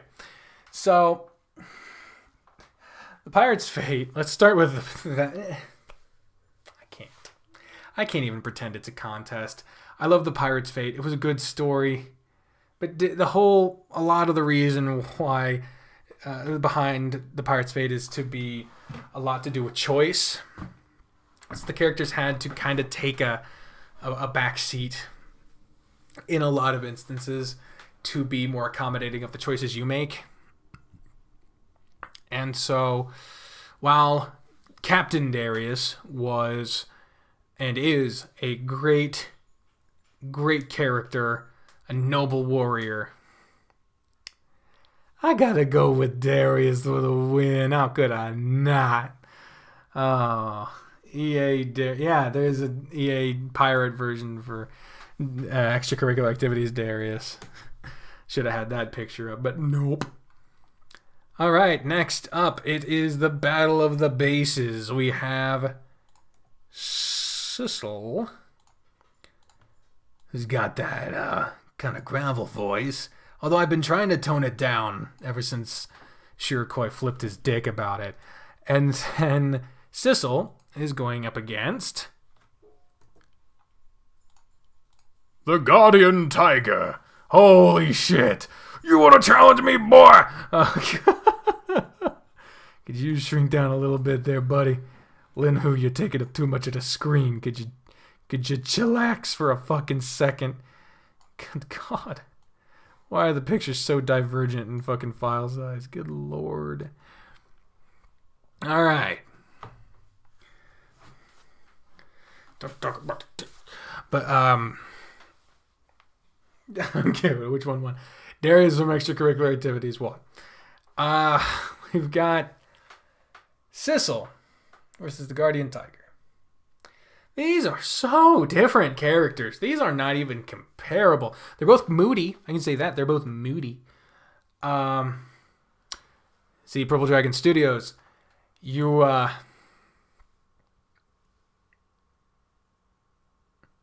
does not like my Zazzle voice. He does not like my Herschel voice. No one does. He does not like my Philip voice. He does not like my Owen voice. He does not like any of the voices I do.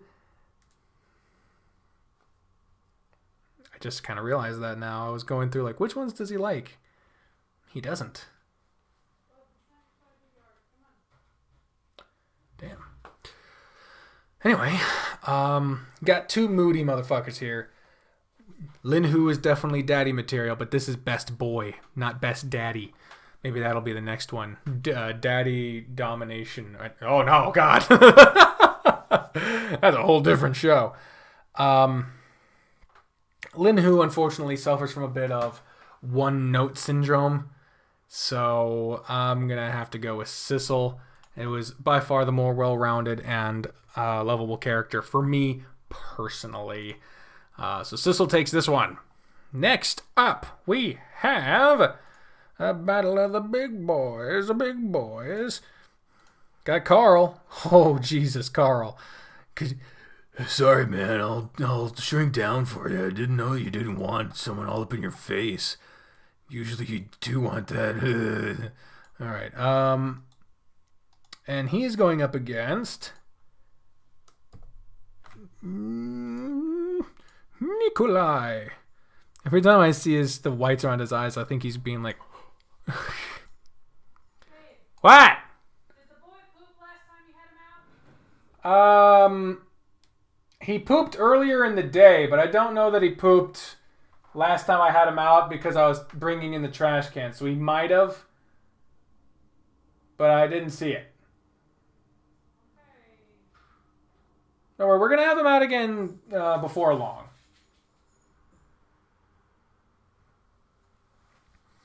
So Carl versus Nikolai.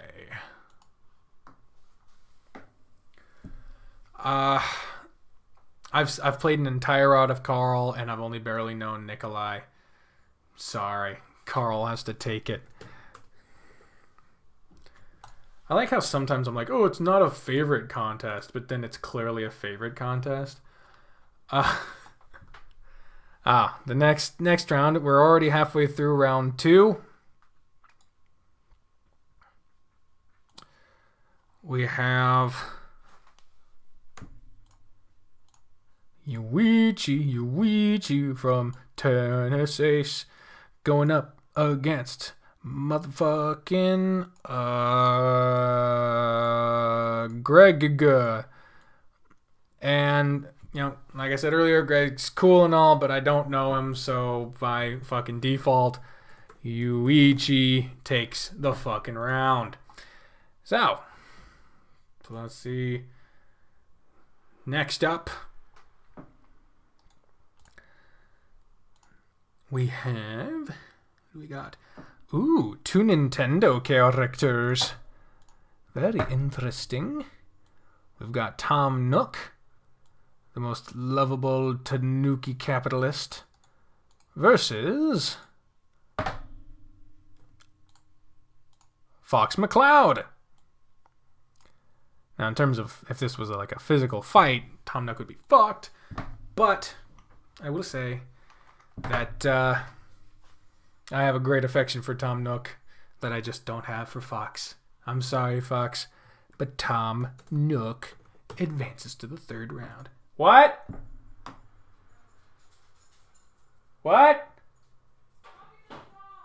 Sorry. All right. Next up we have Likolau, who again with the being huge. I'm sorry, I did not know. It's fine. It'd be great if I could just pick the thing I mean to click on. And it's a squash match because he's going up against one of the people I had no idea. He's going up against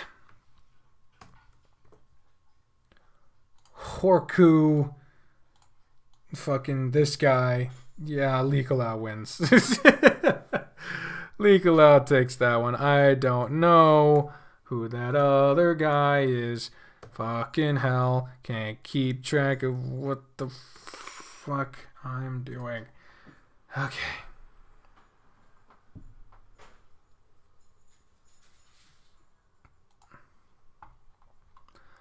All right, one more match, and then we're 3/4 of the way done with this. Hold on a minute, guys. I'm actually going to be right back.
Snake titties.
All right, I'm back. Might notice something's different. I am now wearing the Bear Belly shirt as made popular in extracurricular activities. Sorry, I had to step away. Spoof made a bit of a mess. He vomited and peed and stank. So we wound up having to clean his kennel, clean the mess, and then clean him. We gave him a bath, and so yeah, there was a lot of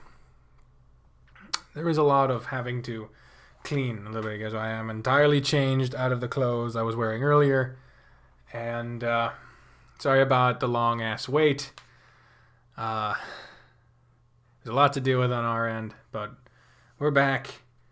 I'm a bit tired, but let's just roll. So where we left off. Thanks for staying. Like, we have just about as many people now as we had when I left. Y'all are fucking awesome, man.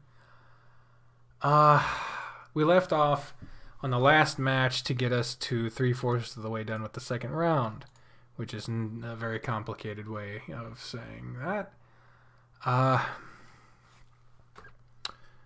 We're coming back to Nick Wilde, the living meme, versus Banjo, the dream of Smash. If I had to wait 50 minutes, I'm glad you... Fucking 50 minutes? I would not wait that long for anyone I watch. Damn. That's fucking awesome. You guys amaze me so much, man. I really do not deserve the level of affection and attention y'all give me. I really do appreciate it. But on a far less serious note, Nick Wilde versus Banjo for Banjo-Kazooie. This is a totally nonsensical, crazy. In what world does this matchup happen? I'm gonna go with Banjo. He's definitely a better boy. Definitely the better boy. And way less cringy at the same time. Next up, we have our guitar boy, KK Slider, a dog on a stump. And then versus a character that should be nowhere near KK Slider at any time, Neferu. Okay, brother, can you calm the fuck down? What do you say to me about... let's just leave it like this. Might as well.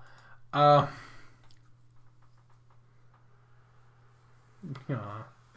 wonder what the conversion rate on 12 euros is. So we got KK Slider versus Neferu. Again, no other medium is this matchup happening. It is fucking bananas. But no story of KK Slider matches up to the redemption arc of Neferu. I gotta go with Neferu. I wonder when I'm going to officially just call this a favorite characters thing and not a best boy thing. We got 3 more matches in round 2, so let's go. All right. We have Liko. Yay. I'm going to put Liko on this side. It makes more sense that way. Versus someone who's going to absolutely destroy him. Spencer! Okay, Spencer. You know, I let Nefru get all big, but I ain't letting it happen this time. No siree. There you go. Got Liko versus Spencer. 2 fantastic boys. But Spencer is the better boy. The much better boy. I feel like I'm so low on energy, it's not even fucking funny anymore. I'm sorry, I'm practically dead. I do like I don't want to sound vain, but I kind of like this look. I don't know. Keisuke versus Chester. Oh, I haven't put it up on the fucking thing yet. God damn it.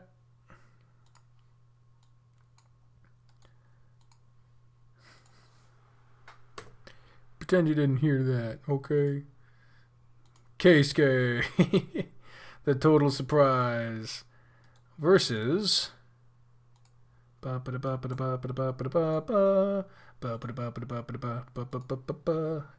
Chester. Yeah. Yeah. Yeah. This one's tough because I love Keisuke. He's a troubled soul trying to figure himself out in a world full of expectations for him. But goddamn it, Chester is such a nice guy and he's been through so much. I gotta give it to Chester. I'm sorry. I'm not sorry. Amu takes the round. Alright, next up. Yeah. Sorry, Raccoon. I didn't mean to make you so upset. Next up is the Sheriff of Echo, William, going up against the Emperor of Adastra, Amicus. So, you think you can step to me? I know I can. What are you exactly? I am an emperor, and you a mere sheriff. That just means I enforce the laws. You may pretend to make them, but if I don't enforce the law, is there even a law? This is not witty banter. This is stupid. Amicus wins. 100%. Amicus, the sweetheart, takes the fucking round. No challenge whatsoever. All right. We're moving on to round 3, which will determine the final 8, otherwise known as the Elite 8. The 8 Elite. The Elite. The Elite. Oh, it's a battle of tennis ace. Oh, shit. It's a battle of tennis ace. It's a battle of, oh, my face hurts. Shoichi. Shoichi. Oh, brother. Brother. I don't want to do this. Oh, I don't want to do this. It's Shuichi versus June. Oh, my beautiful boys. Why would I ever do this to you? Basket, I'm sorry. Oh yeah, Battle of the Crossed Arms. Isn't that some shit?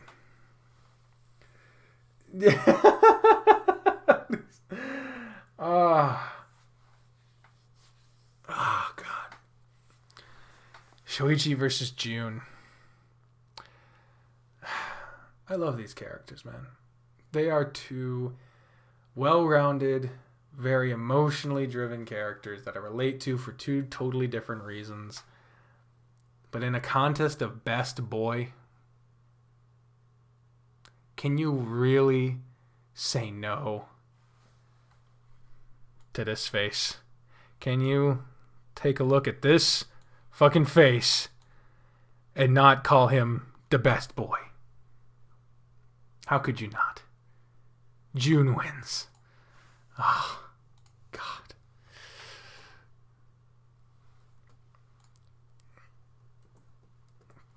That was tough. That was tough. Rough and ragged and ready and raw. Alright. Next up, it is a battle of the originals. Originals. 2 characters from the 2 visual novels I started this whole thing with. You got Owen from Repeat versus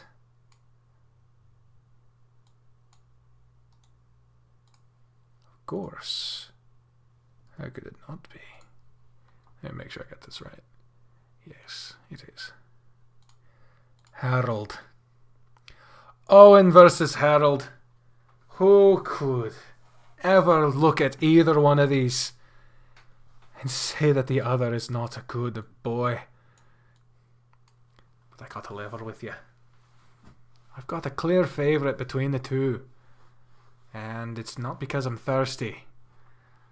If it was, I wouldn't probably choose this, but Harold. I've got to go with Harold. There's no way. There's no fucking way.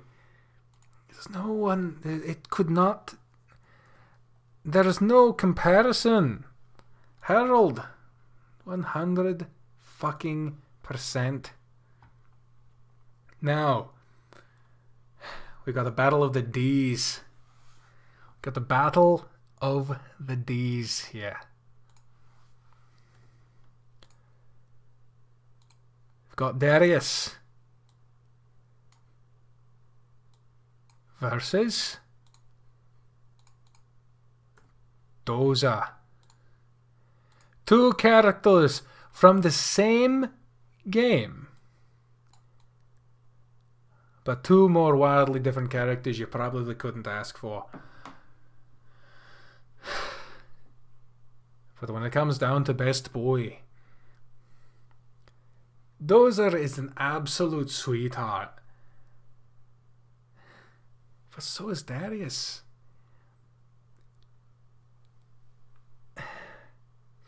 This is very conflicting for me, because this is best boy we're talking about. So, Dozer is such a good man. He's very absolute best boy. One of the best boys.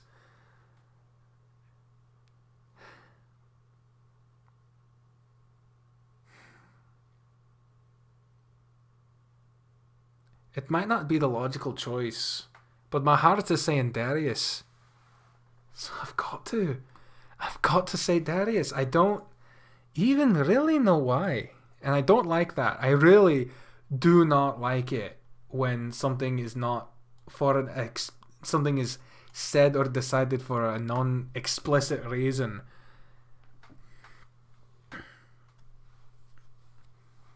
I'm a sucker for someone who absolutely gets the shit kicked out of him by life and has to come back from that. It's just lovely. Alright, next up,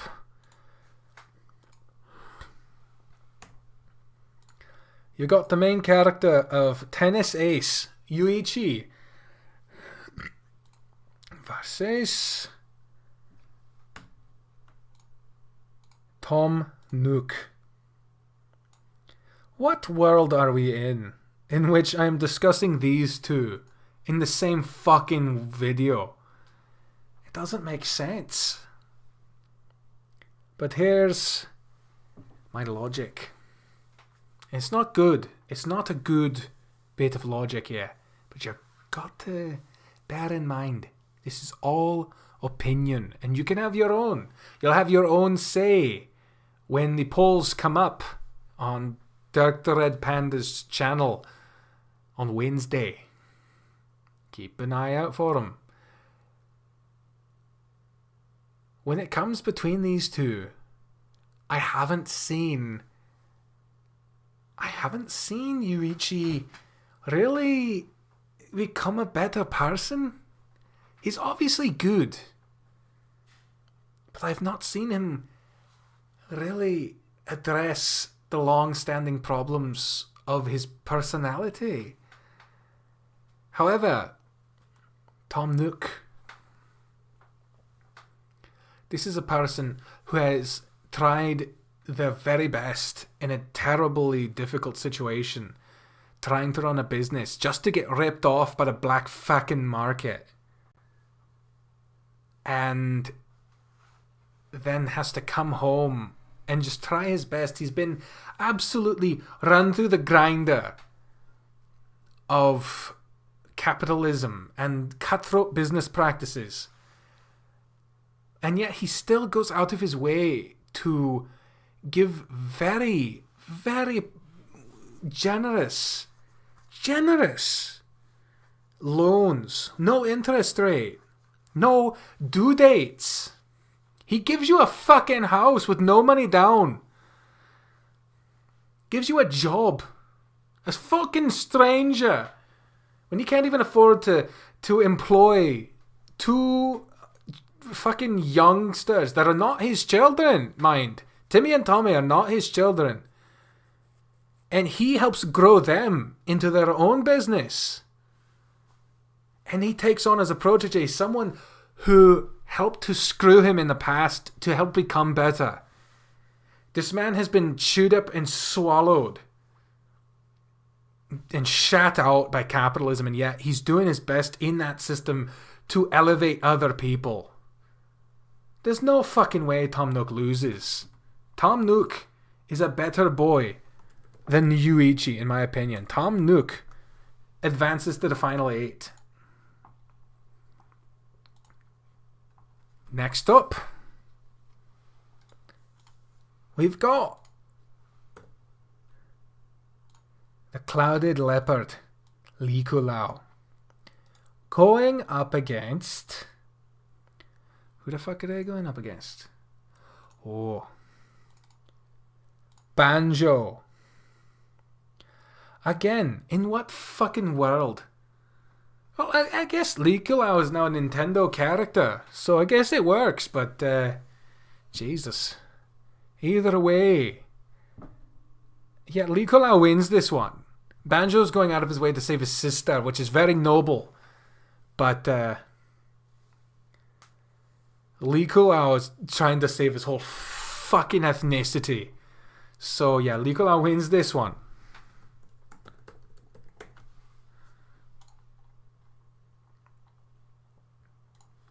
I'm very glad to have opened your eyes to Tom Nook.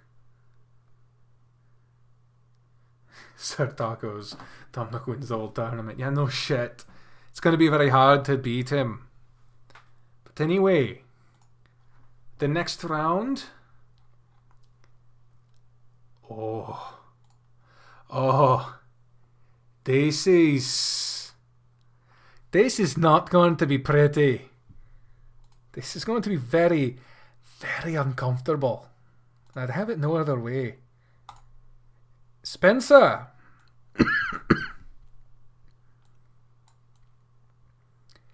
Spencer. Versus Never. The battle of the gravelly fucking voices. Both of these people have the same voice. They really do. It's... Even when I was trying to decide what Neferu's voice should be, I said, are we giving him... I almost gave him the Darius voice, but I even said it's going to be the Spencer voice. So you got Spencer versus Neferu. The same fucking voice.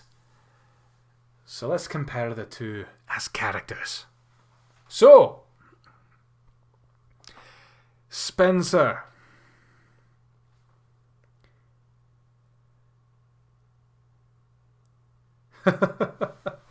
Oh, raccoon. Spencer. He is one of the hardest working boys in this entire fucking bracket. But what I can tell you is he's a very unhealthy character. Very unhealthy.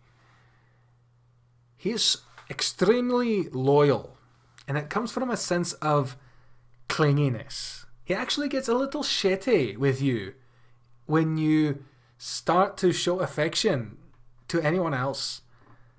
Gets very paranoid about it, especially when it's Darius. Very not nice. But when Neferu's put his back against the wall, he's known to have a bit of an alcohol problem. And he has taken it out on you in the past. But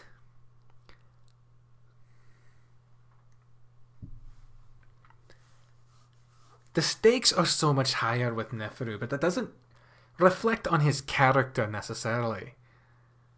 Because I'd imagine that if Spencer was put in the same position, he'd probably do the same. So, again, you can't compare this strictly on my favourite, his best boy. So, who am I going to choose? This is tough. This is very tough. I'm going to have to go with Spencer. He has far and away the less of the ulterior motives. Because he has a big one, but as soon as it's clear it's not going to work, he doesn't try to go out of that way.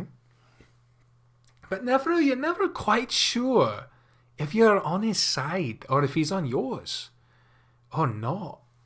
Can't really trust him. And if you can't trust a boy, can he really be seen as the bestest? Spencer wins that round or that match. Oh, these are getting tough. These are getting really, really tough. Chester versus Amicus.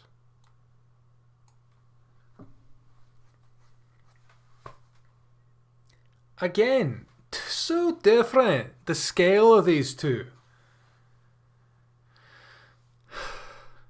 Chester is probably more of the sweetheart and probably way more of a traditional good boy.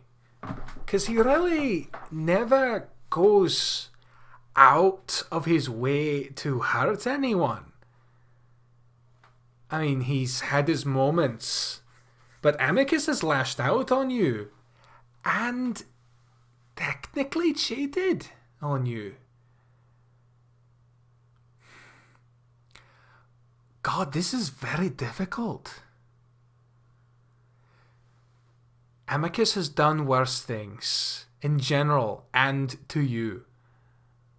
Chester has gone through some pretty hard shit, but probably not as bad as Amicus. I don't know. This is really tough. Again, if this was just a matter of who's my favourite out of these two, it'd be Amicus. And if I can't think of a way to differentiate between the two in terms of levels of good boy, I'm going to have to just say who's my favourite. But this is tough. It's really tough. I don't know.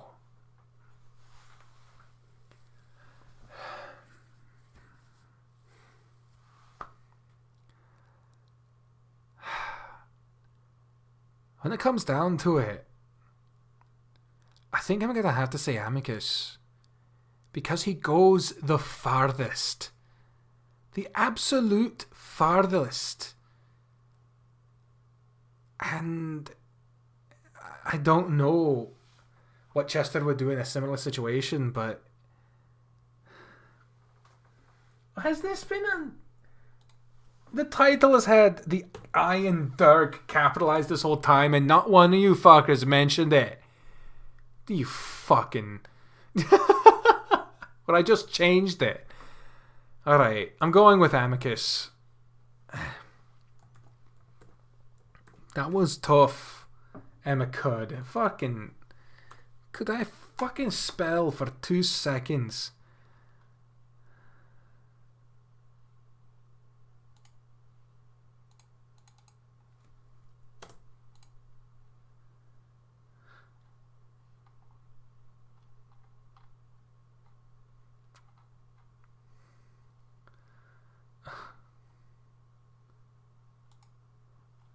Did I skip something?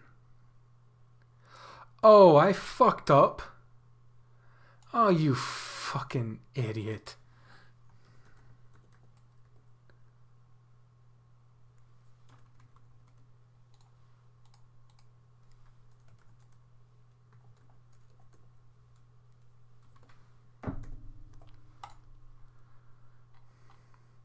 We totally skipped one. Or really, I skipped one. I fucked up. Fucking hell. Alright, we got to go back. We weren't ready. We weren't done. We missed out on a very interesting one. Well, it's not really that. Well, let's just fucking see. It's Carl. You remember Carl? And he is going up against Zazzle.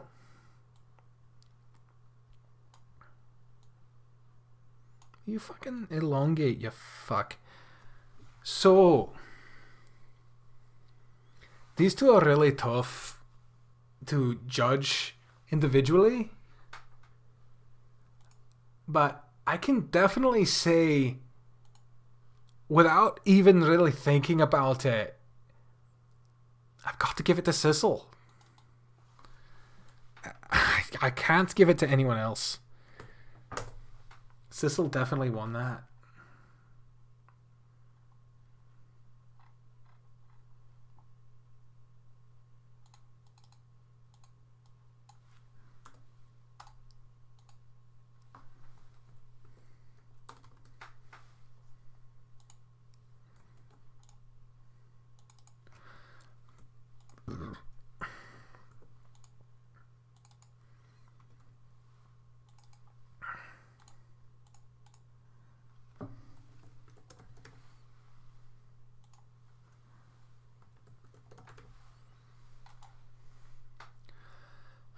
Alright. I don't know how I skipped them, and I really feel sorry. But we are down to the final 8. This is tough. This is tough. This is going to be a fucking nightmare.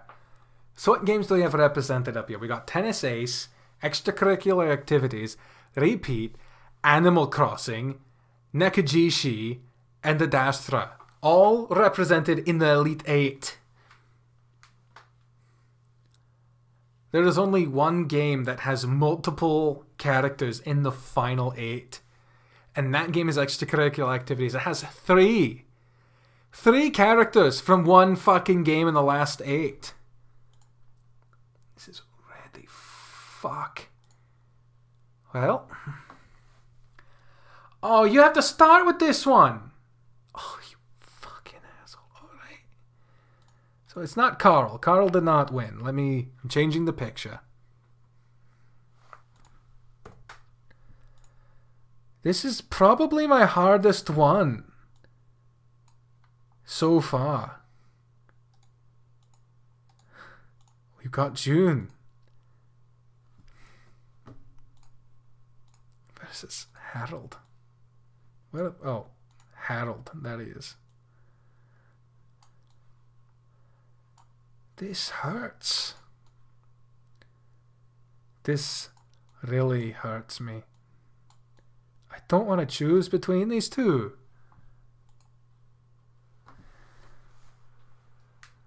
Yeah, it's my longest running series. You might be finding me a little biased. The poor fucking... This is not good. Oh no, he's fucking right, the other guy. I don't want to do this. I don't want to make one of these two lose. Why would I ever do that? Shit! Okay.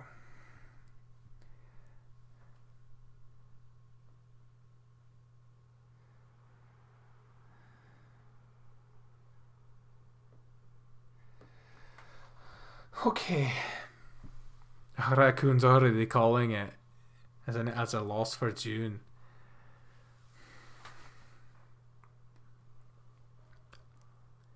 These two are a very damaged people who bring an intense light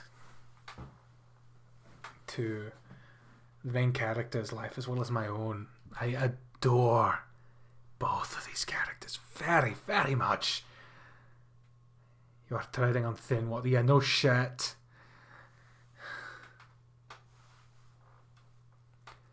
When I think of all the things these characters have had to go through,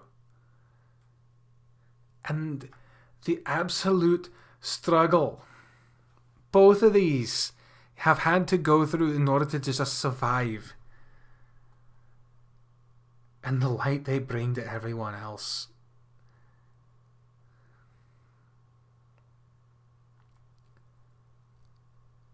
I'm going to have to go with Harold. Damn. I really thought June would be in the last two, or at least in the last four. But I didn't expect him to go up against Harold like immediately.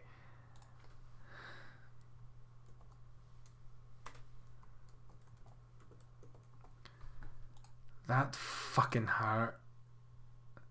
That hurt my fucking soul right there. Alright.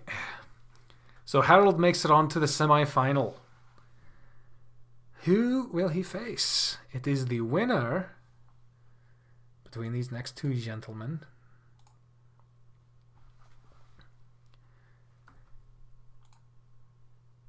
Darius.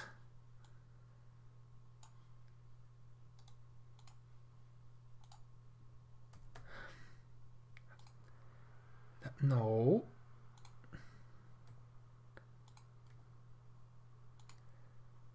There we go. And Zazzle.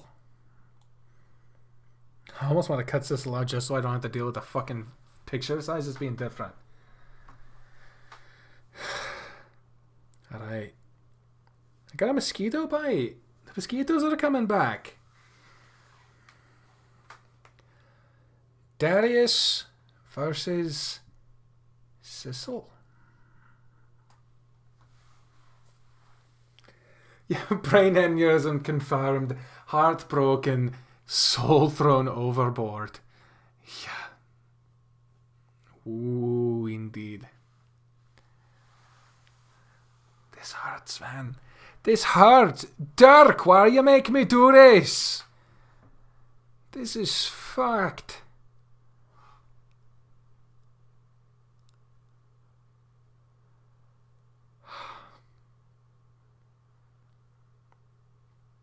As I said with the last, I have great affection for all of the final 8.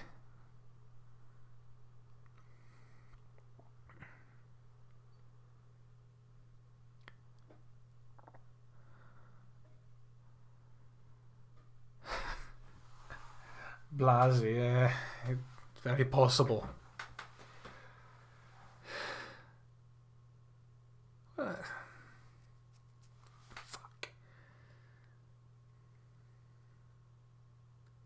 Well,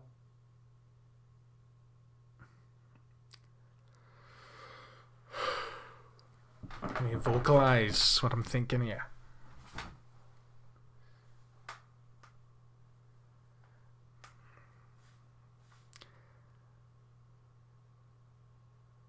Both of these people have to work through a lot and have a lot of trouble being emotionally genuine and have really struggled and gone from being almost antagonistic to being beloved.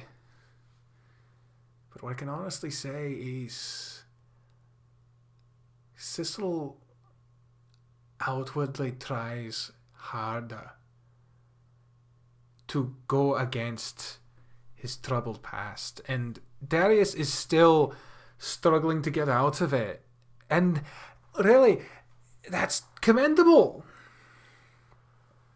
It really is, and I'm very happy to see that he is, but I think Zazzle's come a farther way and has done so in a more good fashion. I guess I'm going with Zazzle. Wow. Darius has been eliminated in the top 8. Wow. Well, let's prep for the next person to join them in the semi-final. We have Tom Nook, the surprise. I really didn't think Tom Nook was going to make it this far. Versus Lee Kulao.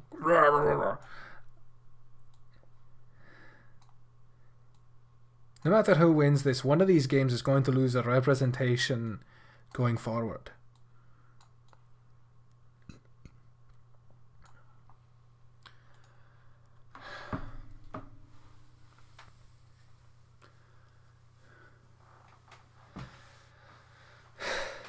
Alright. So, I went on that long flowery fucking speech about Tom Nook earlier, and I truly believe everything I said. But the Clouded Leopard, man, Lee Kulao, is on a journey to keep his people alive. To keep himself alive. And does so with such generous and he's so genuine. So genuine. They both faced hardships, and I really think that Lee Kulao has come through probably more warm. So despite the fact that both of them have taken their shitty situations and turned it into good for themselves and others, I'm going to go with Lee Kulao on this one.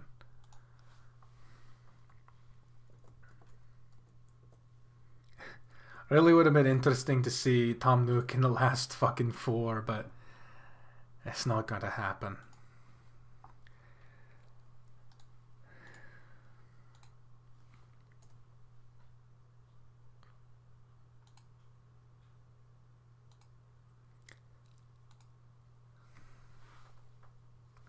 Yes, I know about the Nekujushi Switch game that I have already referenced in this stream alone. No, I appreciate you letting me know in case you didn't know. Spencer versus Amicus.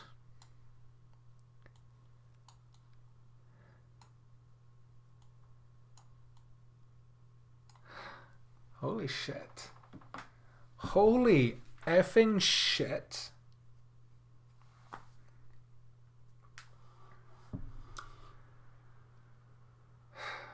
Well, I just got to put it out there immediately. I'm choosing Amicus. He will die and kill for the one he loves. And isn't... I don't know. Amicus wins. Amicus wins that round. So we have our final four. One character from any game. We've got EA, Repeat, Nakajishi, and Adastra. 4 different games, 4 different developers.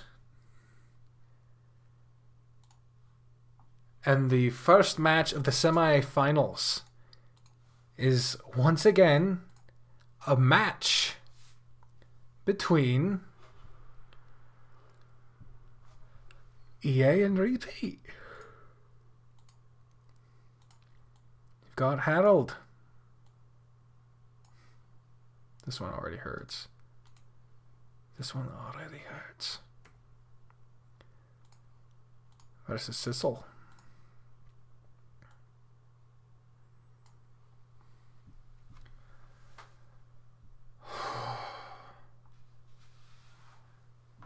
Zazzle versus Harold. Zazzle versus Harold. I don't... Just realized that the Spencer and Harold pictures are just the same picture cropped in a different location. That's hilarious. But,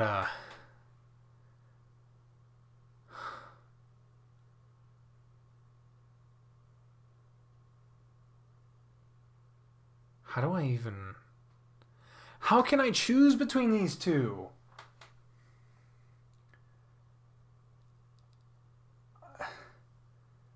This is impossible. This one is impossible. I thought that June was hard enough. This one...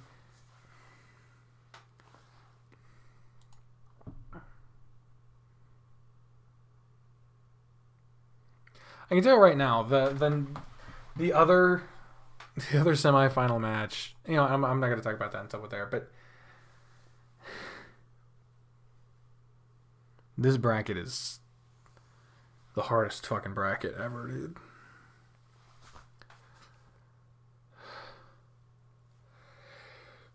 Well, let's talk about them. Zazzle, orphaned as a baby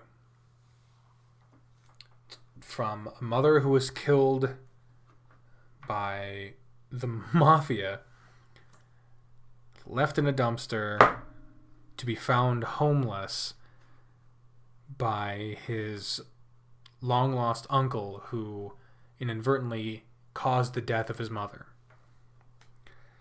He works diligently to become a master baker and chef and to compete in a tournament that his... Thank you for the donation. That his mother competed in years ago at the same academy that she went to. He struggles with inadequacy, with self-loathing, with a deep, deep-seated depression. And through it all, through the interactions with the main character, there it is. The interactions with the main character and the intense struggle of not wanting to lose his best friend, Ginny, in this big, elaborate war of the wishes, is unknowingly put through the death of multiple people in his life multiple times. Doesn't remember it, but...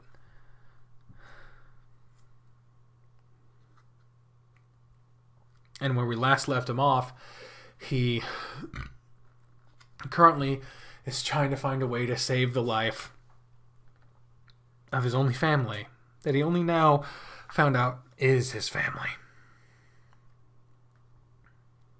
And that family is the one that caused the death of his mother. Now, Harold grew up an athlete star, a gay man when it was far less acceptable.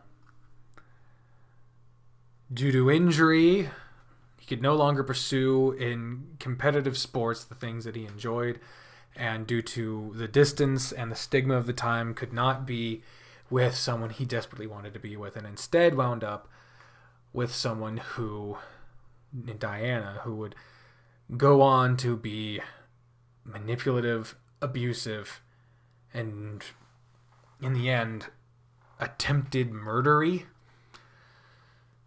who made him feel like being himself was wrong, that being anything other than what she wanted was wrong. And coupled with not being allowed to be himself, he has struggled also with a deep depression.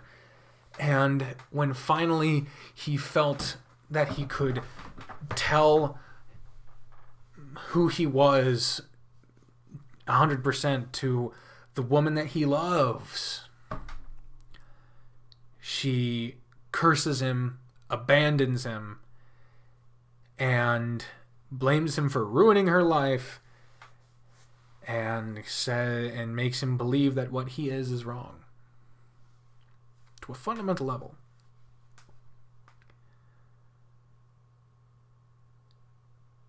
Through the interaction with the main character, he learns to become more confident in himself, to actually work on himself, and learns that he can rely on others, and that who he is not only not a problem, but is wonderful. And the trials and tribulations he faces, his ex-wife attempting to not only break him and his boyfriend apart, but also attempts to assault his boyfriend, tries to frame them for breaking and entering an attempted murder while holding them at knife point, and is generally off the deep end insane and intensely dangerous.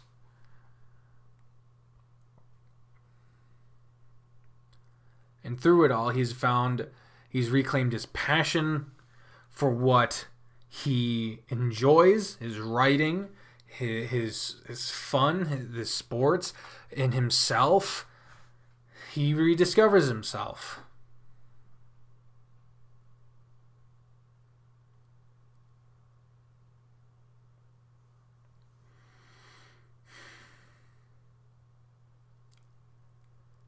The journey that Zazzle is on is a journey of self-discovery despite not trying to discover what actually is there. He's trying, for one thing, to pursue his passions and finds himself through his struggles. Harold's path is a path to self-acceptance and resilience through intense hardship.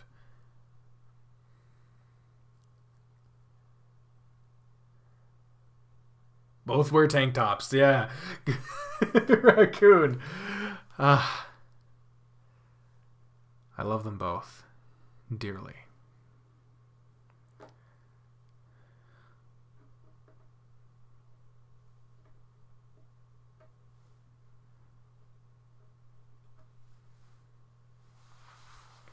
Yeah, both are showing the left titty. Oh, Jesus.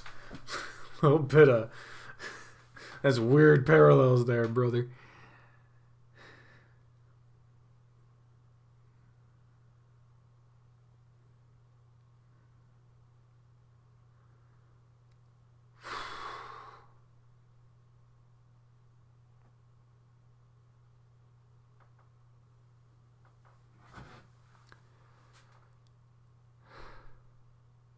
You know, when I went into this, I really thought it was either going to be Harold or June that won the whole thing.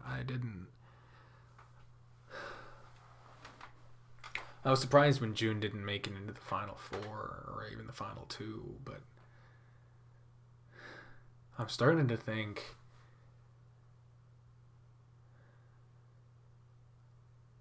Zazzle might have this one.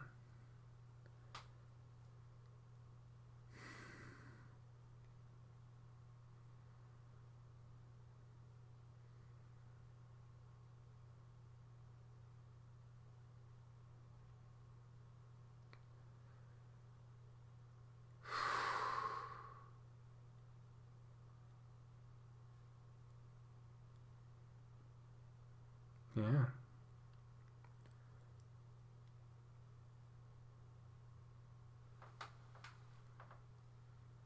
I think I'm going to go with Zazzle. And it is so intensely hard for me to say that. I mean, for fuck's sake, I'm wearing Harold's shirt. I'm using the Harold mouse pad. I love Harold. I love Zazzle.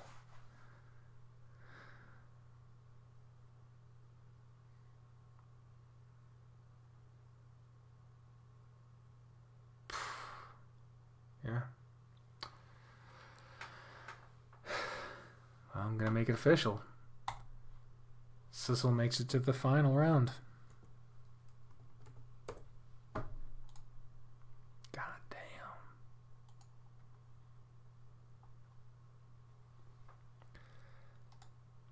The other match leading into the final round.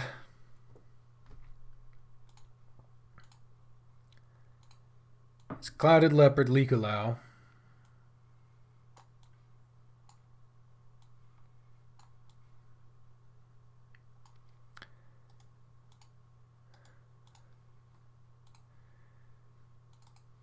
versus Amicus.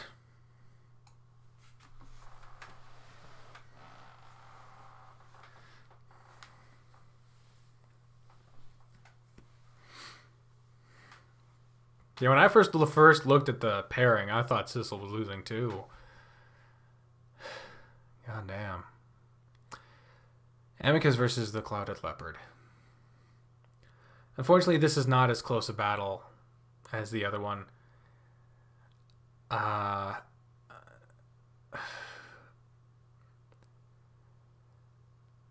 These two are intense individuals.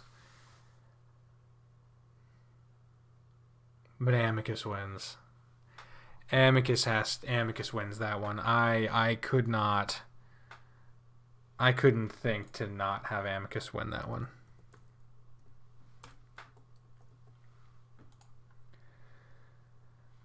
So that just means it is Amicus versus Zazzle.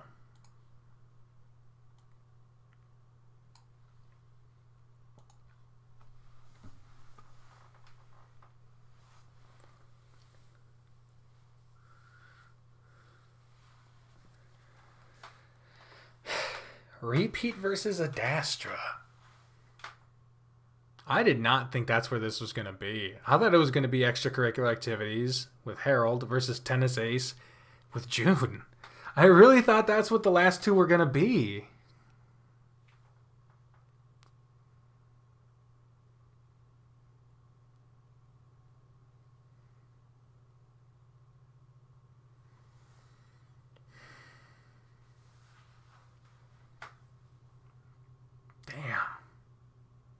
Damn, man.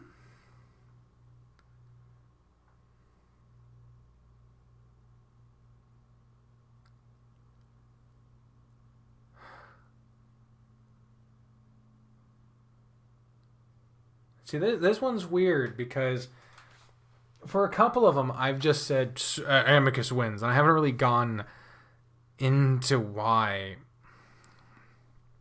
Amicus is a character that lived his entire life being prepared to take over for his father as emperor of his home planet, to appease the gods that he knows as the parents. And before he is ready to take over, his father is struck down mysteriously. Now his trusted father's advisor, Cato, takes over and leads them both on a campaign to take over. And at that point, he needs an edge, and unbeknownst to him, is guided to Earth to find the main character as a way of swaying the crowd, and then comes to find that this Earthling is really the thing he needed. emotionally, physically. And through a shared struggle to win this election in order to end the thing, they wind up falling in love with each other. Only for that to cause intense difficulties that not only results in the near death of his brother Cassius, in the death of Cato, but in the multiple deaths of the main character. But finally, Amicus does make it to the emperorship and goes beyond death to bring his lover back at the cost of having to send him away for 8 years. But in order to save his lover's life, he goes beyond that, faces the gods themselves to declare that they will not take him away. Brings him back, and is attempting to face stoically the struggles of knowing he will be alone for 8 years and unable to see his lover until such time as the parents are appeased. And that's where we left off with his story. Amicus, by far, goes so far beyond. To stand up to the gods and declare in one voice, "You shall not take my lover away." And with the stakes so high, to still come out of that with a playful demeanor and an intense love.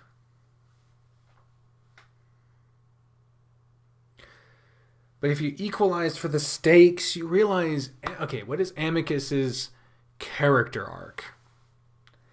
Amicus's character arc is a character seeking to prove himself.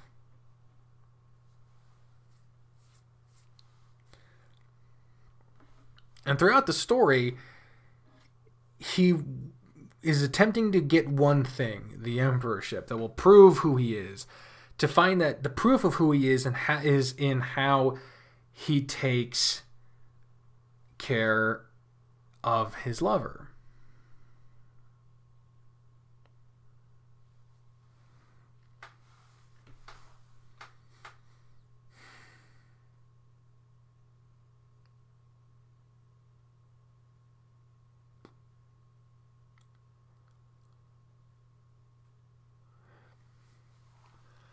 And struggling with the almighty stress he's under. At the point we find him, he's still in denial and struggling with it. And at the point we've left off with Sissel, he has managed to find love in someone else. Just at the point that he finds, he has family, an intense problem with it, and now has to face down the mafia that could kill him and his only family left.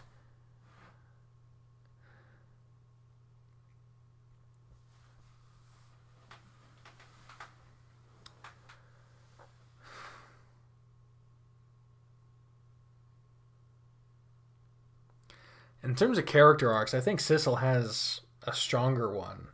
In terms of grand moments, Amicus wins, but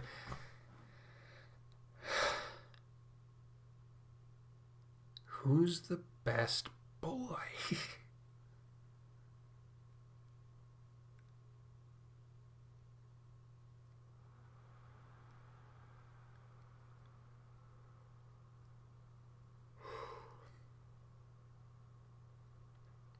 All right. What I'm going to do is I'm going to make invisible the character that loses this round. Because I don't know that I could say it out loud.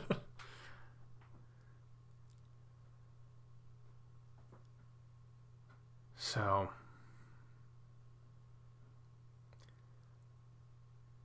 here I go. The winner of March Man-ness, the Best Boy Tournament.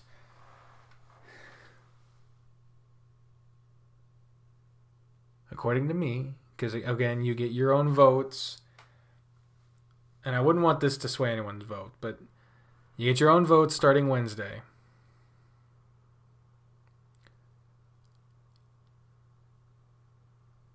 My winner for Best Boy 2020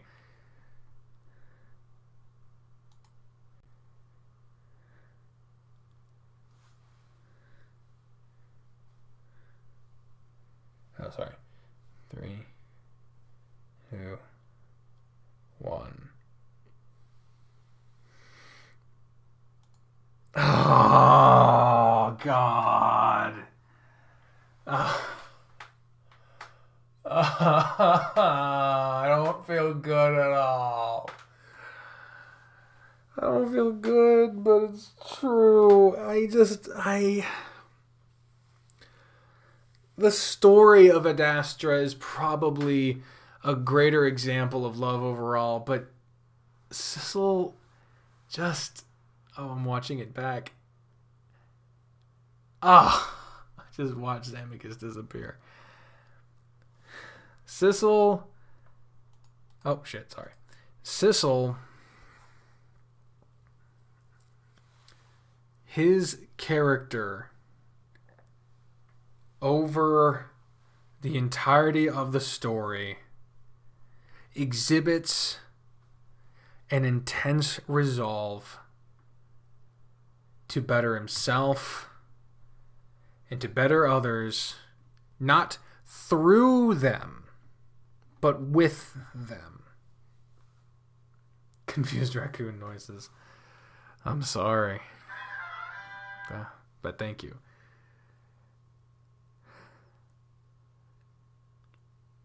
Yeah.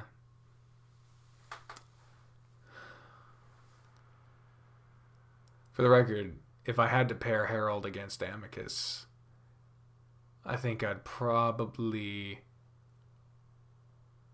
have chosen Amicus between those two. But you'd have to get through Zazzle first.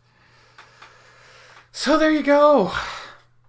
Almost 4 fucking hours to determine who my pick, best boy of 2020, March Man-ness, as assembled by popular vote mixed with judges' discretion, all curated by Dirk the Red Panda, is Zazzle from Repeat.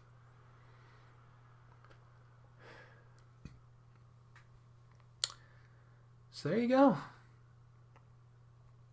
Thank you all very much for joining me on this emotional fucking roller coaster. Sorry I had to dip in and out so many times, but there you go. Good luck, everyone, voting on Wednesday. Make sure you go to the link in the description, at the top of the description, to go see the bracket in full as displayed by Dirk the Red Panda. And on Wednesday, when he posts the polls, make your voice heard, as I will be, in voting for your choice for Best Boy.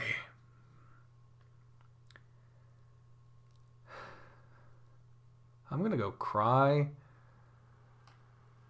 And until next time, ladies and gentlemen, everyone in between or not at all, I've been the Trained Unprofessional,